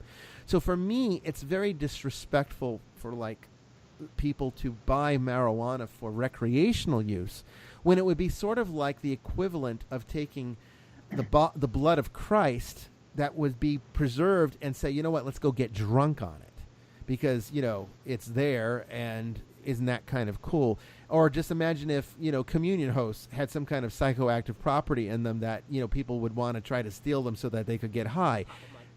Yeah, I mean, it would be very disrespectful to the religion in which it's practiced. And this is what it is. It's a sacrament. It needs to be done in a sacramental setting. So I think in a shamanic, sacramental, spiritual setting with the indigenous tribe in question, then these chemicals are okay. But I would never say to somehow obtain them and use them either at worst in a recreational setting, but even in a setting to try to have spiritual encounters, because you're not doing it in the correct context, and the spirits that you will interact with will know, and you will be assaulted. I promise you. So that's my feeling on those substances. Anybody you want to add? Sister Mary Jo, you're from a Native American spiritual background, so you have some insights into this. Yes. Number one, you can study shamanism. That doesn't make you a shaman. I studied shamanism. I'm not a shaman. So I'll just leave that at that. But as far as marijuana goes, coming from a law enforcement background, yeah, it may surprise you. Do I believe there's medicinal use for marijuana? Yes. CBD oil, THC oil, yes, I believe there is a use for it. But as humans like to take advantage, they do. Recreational usage, it does open you up, and it is a gateway drug. I've done thousands of search warrants. Every hard drug we found, there's always been marijuana there. All the interviews we've done with people, they started with marijuana. You're chasing the dragon. You're never as high as the first time. So there's arguments on both sides. It's just unfortunate that people take advantage of the medicinal use that it could be used for, and they just want to get high to get high. It's I totally agree. It's taken advantage of something that could be used in ceremonial context, just like the psilocybin and other things. If it's done in the right way, in a respectful way, I don't have a problem with it. But as the bishop said, when you try to take advantage of it and go on, say, a vision quest, and it's not done properly, the spirits that come are going to be the tricksters, and you're going to have your ass handed to you. So just a word of caution. Now, I mean, I know that this person was asking specifically about, like, I guess, health benefits. Perhaps they're using these things for. There are none. Yeah, I don't know. I mean, marijuana. Well, that does seem to help some people with certain types of chronic pain, and I'm talking about recreational. yeah, recreational is a different thing. And of course, I live in Denver. Yeah. So it became legal for recreational purposes while I was out here. And I was very hostile toward it. I mean, I came close to punching some of the people with the clipboards trying to get signatures to try to get this into, law. And when it became legal recreationally, everybody was running here because, they were chasing the high. Because if you're using it as a medicinal substance, then you take it when you have a symptom. You don't take it when you don't have a symptom. I don't take, I'm not going to sit here and be like, oh, hey, I have I have some oxycodone and, hey, I can have some fun with that. I don't think that way because I take it when I'm in pain. And if I'm not having pain, I don't take it.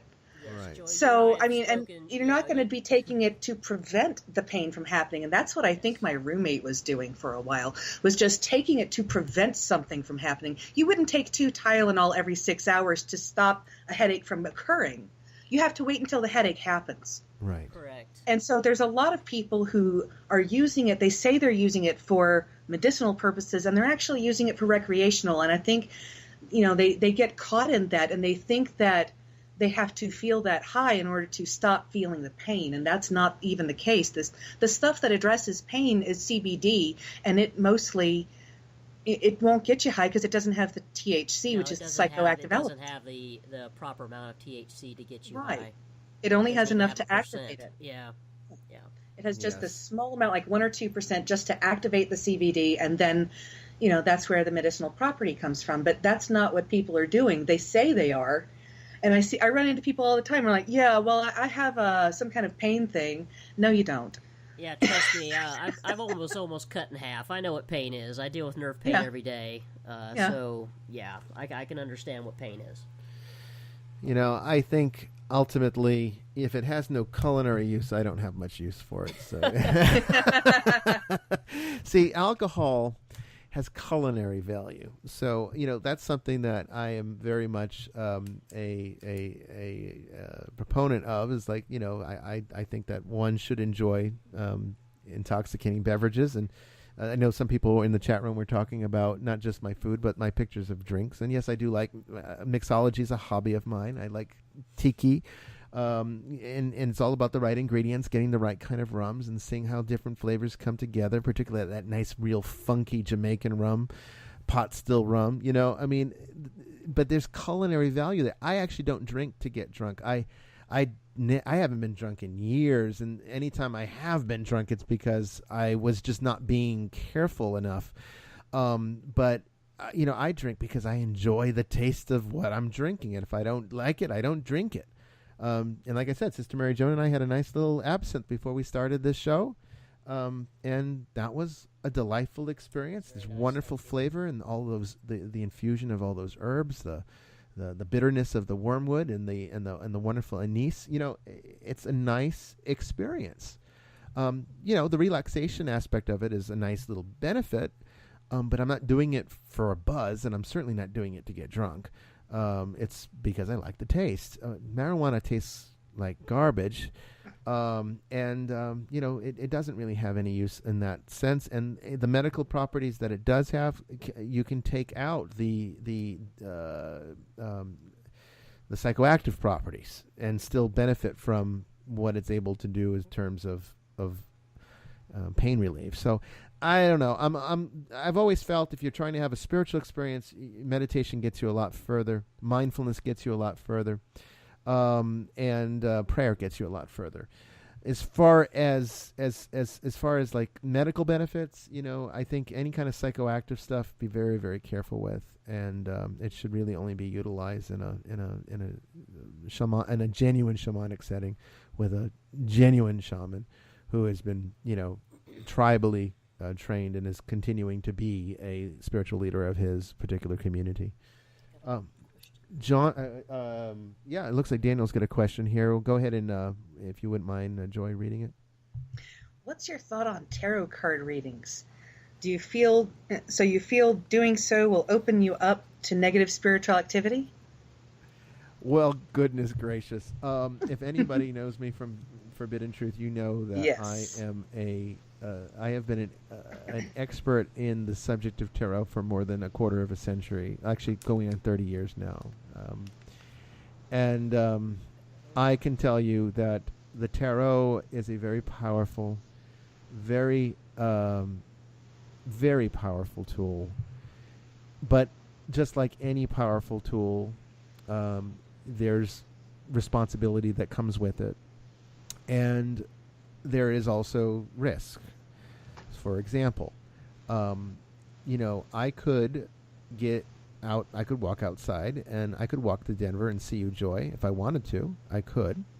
But it would be a lot more efficient and pragmatic for me to either get in my car and drive there or just get on a plane and fly to see you. Now, unfortunately, the power of air travel and the power of any kind of motorized vehicle that can travel at the types of speed that makes that type of distance efficient comes risk, right? Planes can crash, cars even more so can crash, and people die every day. There are people, I don't know how many are dying every day of car accidents, but it's a lot of them. Planes much safer statistically, but still risk, because people have died in plane crashes too. Okay, I'm a pilot as well as a driver, so I know both sides of it, and I actually feel safer in a plane, but I kind of like to be the one in the cockpit. However, that being said, it's the power that makes it risky, but it's also the power that makes it so beneficial. So now, instead of having to get out there and walk and tire myself over the course of, I don't know how many weeks it would take to walk to Denver, but it would be a long time. And then, of course, all of the risks that come with making that journey, even health risks in this heat. But I can get on a plane and get there in a few hours, with the minimal chance that maybe it will crash, but likely not. And the risk of walking there would be a lot greater. Okay? So tarot's the same way.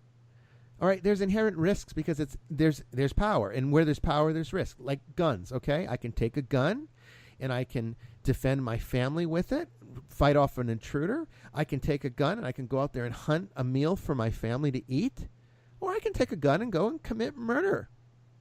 All right? Is the gun evil? No, it's powerful, which means there needs to be responsibility to the person who uses it. Same thing with driving a car, same thing with flying on an airplane. Okay, so same thing with tarot reading. Okay, so using tarot is like playing with spiritual power that most people are not able to control. So the inherent danger with tarot is that most people don't understand what it is that they're actually working with, and it is subject to dabbling. Because you can pick up your deck at your local bookstore, and it seems very benign, and cute little pictures, and they have all sorts of tarot now. They got the tarot of cats and tarot of clowns, and God knows what else is out there. But it gets away from the fact that it is an occult tool, and not something to be played with lightly. Even in the Old Testament, we had divination. Believe it or not, there were acceptable forms of divination that the priesthood was allowed to use, but no one else. Only the priests could do it because they had the training and they had the relationship in order to be able to utilize those things in a respectful and safe way. We've lost that in our society now, because when you can go to the store and just buy a deck of tarot cards and take it home and just use them, that's irresponsible. But when you can be trained under a person who has been properly trained and knows how to use them respectfully and safely, and actually knows what kind of forces they're working with, then I have no problem with that. So, I find the tarot to be a most marvelous tool, a very powerful tool Can it open you up to demonic? Yes, it can. But that's because of lack of skill, not because of the tarot. Just like a gun. Can a gun, can you accidentally shoot your kid with it? Yeah, you could. If you're stupid and you're not practicing gun safety and you're cleaning it and you forgot to unload it and it goes off and kills that happened this past week. All right? But that doesn't mean the gun's a problem. It means the gun owner's a problem. Okay? And same thing goes with tarot. Okay? It's not owning the tarot that's a problem. It's not being a skillful user, not seeking the training. And I understand the training's very hard to seek because there's not many out there, and everyone in their mother's, who's in the New Age movement thinks that they know how to read tarot. And honestly, when you go to a tarot reader on the side of the street or something like that, those people have more demonic attachments than you can shake a stick at. So that's risky too. So even if you don't want to buy the deck and read for yourself and learn correctly, just going to a psychic is risky business, because guess what? They're opening themselves up to people to be able to do their little thing that they do, and that is spiritual risk for them, and most of them don't know how to protect themselves. And being in the New Age movement, they're not practicing the sacraments of the church. You think they're going for communion? You think they're going to confession? No. And so they're now putting themselves in a situation where they're opening themselves up to the energy of another person. And guess what? You don't go to a psychic when things are going well. You go to a psychic when you've got problems and you want things to get better, which means that maybe you've got an attachment and now your psychic has it too. Then you go to this psychic because you think it's fun and entertaining, and now that some of that attachment ends up with you. That's the danger. It's not the tarot. It's not divination. It's not because, the Bible condemns it. The Bible condemns it for very specific reasons, which people do not fully understand. But if you study esotericism, it makes more sense. But you have to be responsible. I don't know. What do you think? I mean, I know you're talking about your angel cards. Do you practice divination? Well, I mean, I've been reading tarot cards for at least 20 years. Okay, so a long time.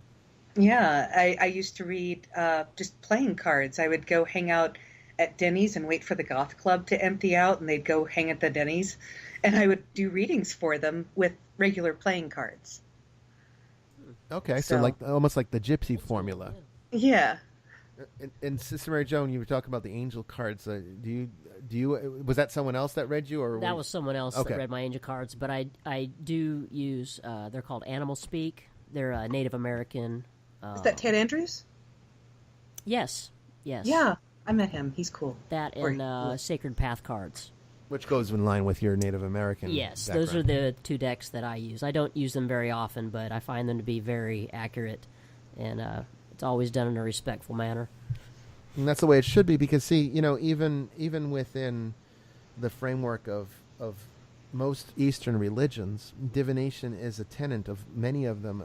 There's the Oracle of Tibet as the best example. And, I mean, this is, again, like a sacred sacrament. You going to the Oracle of Tibet to receive information from the Buddhas, would be akin to our Eucharist, in the sense that we are communing with God through this sacred exchange, and it's looked at no differently in Buddhism. So you mean to tell me that because one religion says that divination's evil, that the sacred rite of another religion is now somehow evil because it's not compatible? Again, it gets back to what we've been saying all along. When you're trying to wrap your mind, your human, limited, and very fallible mind, around the ineffable perfection of God, you're going to see contradictions everywhere. Everywhere. That's just par for the course, and you have to learn to accept that. That's part of spiritual maturity, is accepting that, which goes to show you how spiritually immature so many churches and denominations are when they don't understand these things. So, yeah, I'm not going to go out there and say, this is a license. Bishop Brian said it's okay to go get a tarot card deck. No, that's not what I said. But I am saying that if you feel compelled to explore these things, then you need to do so in a very respectful and safe manner. You need to find the right people, and that's not always easy. But again, being, the Holy Nicholean Catholic Church, we're open to philosophical exploration like that. So if people are using tarot We're not going to go out there and say, okay, confess that mortal sin. We don't see it that way. We respect the power. That's what we do. Once again, you need to make sure you're spiritually mature enough to handle it. To handle it, and if you're not, you need to ask somebody who is, if that's something you want to explore. You can't just dive into this stuff. No, that's what leads to the problem. It's not the things themselves. It's just, again, it's like you wouldn't go and you wouldn't take your 2-year-old kid, okay, and put them in the driver's seat of your brand new Mercedes-Benz and say, go drive down I-75 in Atlanta and expect that that's going to turn out well. Not only is the kid probably going to get killed himself, he's probably going to kill a whole lot of people at the same time. Why? Because there's no training or spiritual or maturity in order to be able to command the mechanics of that vehicle. Same thing with the tarot. Most people, no matter how old you are, most people are operating at a spiritual IQ of a 2-year-old. And you just stay away from these higher functions like tarot, divination, ceremonial magic. Just don't even touch that stuff. It's not inherently evil. It's just too damn powerful. And that's it. I mean, that's all there is to it. We probably have time for one more question. If anyone has a question for either myself, Joy, or Sister Mary Joan, feel free to ask it in the chat room and we will answer it. Are there any other ones there that you saw from earlier? Not seeing anything right now. I haven't been following as closely as I usually do, just because, like I said, my back has been turned to it. I haven't seen any more questions. The new one that came in at the bottom there, I can't see who it is. Oh, there's a question just now. Being a bishop, are you open-minded to listening to different types of music? I don't know. Yeah, I mean, I listen to all sorts of music. My favorite, of course, I guess if you had to say that, what do I listen to more than anything else, I would have to say would probably be the classical period. So like Beethoven, Brahms. I listen to a little Baroque, I like Bach because of his, some of the beautiful pieces he wrote for the church. Chopin is another favorite of mine. But, as far as like modern music, I think I've mentioned this before. I love Enigma, all of that work. I mean, that's a little bit, more of a sort of like trance mix type of music. Not quite new age, but I guess it would be sort of in the new age category. I do like new age music. I do like pop, mostly 80s pop, though. I don't really like anything that's coming out today. I think music today is really kind of junk. There's a few good things, like I like Adele, a few songs that she wrote. She's got a nice voice. I like One Republic. A few songs that they wrote kind of remind me. It's almost like 80s music in a way because it actually has a song that you can remember. But most music today is crap. I do like music from the 70s, a little bit from the 60s. I love music from the 40s. So I really very much enjoy big band and as far as just hanging out and relaxing, I really like Dixieland jazz. So I would have to say, if I had to rank genres, I would say classical would be my number one, and then it would have to be probably sort of the Enigma New Age style as number two, and then Dixieland jazz for number three. Sister Mary Joan, I know you like the heavier stuff. What are your favorites? 80s hard rock, followed by anything you'd listen to on Sirius XM Octane, Five Finger Death Punch, hard rock. Yeah. Joy, what do you listen? Yeah. What are your favorites? Well, I listen to Octane sometimes. Yeah. I like, classical. I like pop. I've liked it from pretty much any time period, even. Gregorian chant is really big. I love Gregorian chant. Ever since Enigma came out, and then of course the Benedictine monks of Santo Domingo de Silos wanted to capitalize on that And next thing you knew, everybody was putting out some kind of album with Gregorian chant in it. And so I was just eating all that up. And I listened to a lot of like electronic music, chill out sort of stuff, trip hop. So I listened to pretty much whatever I need to listen to at that moment. Sometimes I have to listen to things to process emotion. So I have playlists on my phone that are nothing but, this is angry music. Okay, this is happy music. Okay, this is sad music, so that I can process whatever I'm feeling. So I keep a very wide range of music around me at all times. So I can't really rank it, I don't think. Yeah. Yeah, the Gregorian chant is actually, that's pretty awesome. And guess what? We have in the studio, I know we're almost at the end of the show here, but we actually have Sister Maximilian, or my wife Tracy, as you probably know from Twitter, here with us to kind of send us off. How was your drive home, Tracy?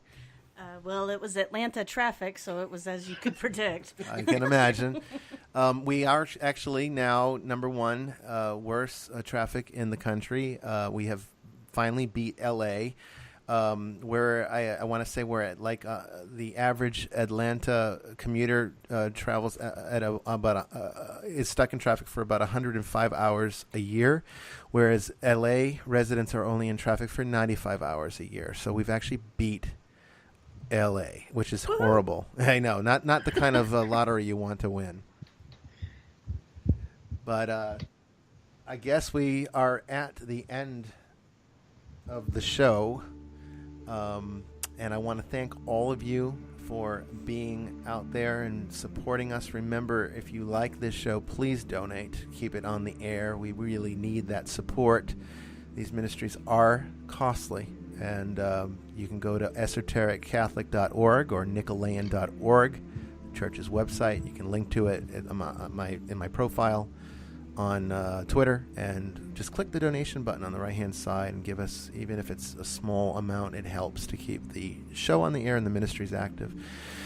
Well, again, thank you, Sister Mary Joan, for joining us. I hope that you will come back again. Most definitely. Thank everyone. Have a good weekend. Thank you. And Sister Maximilian, thank you for stopping in at the last minute. You're welcome. And Joy, always a pleasure to be able to do this with you. Thank you. And God bless you all. Remember, we will see you the next time on Vestiges After Dark. That is going to be coming up this Friday, the 27th at 11 p.m. God bless you all. Take care. 11 p.m. Eastern Daylight Time. God bless.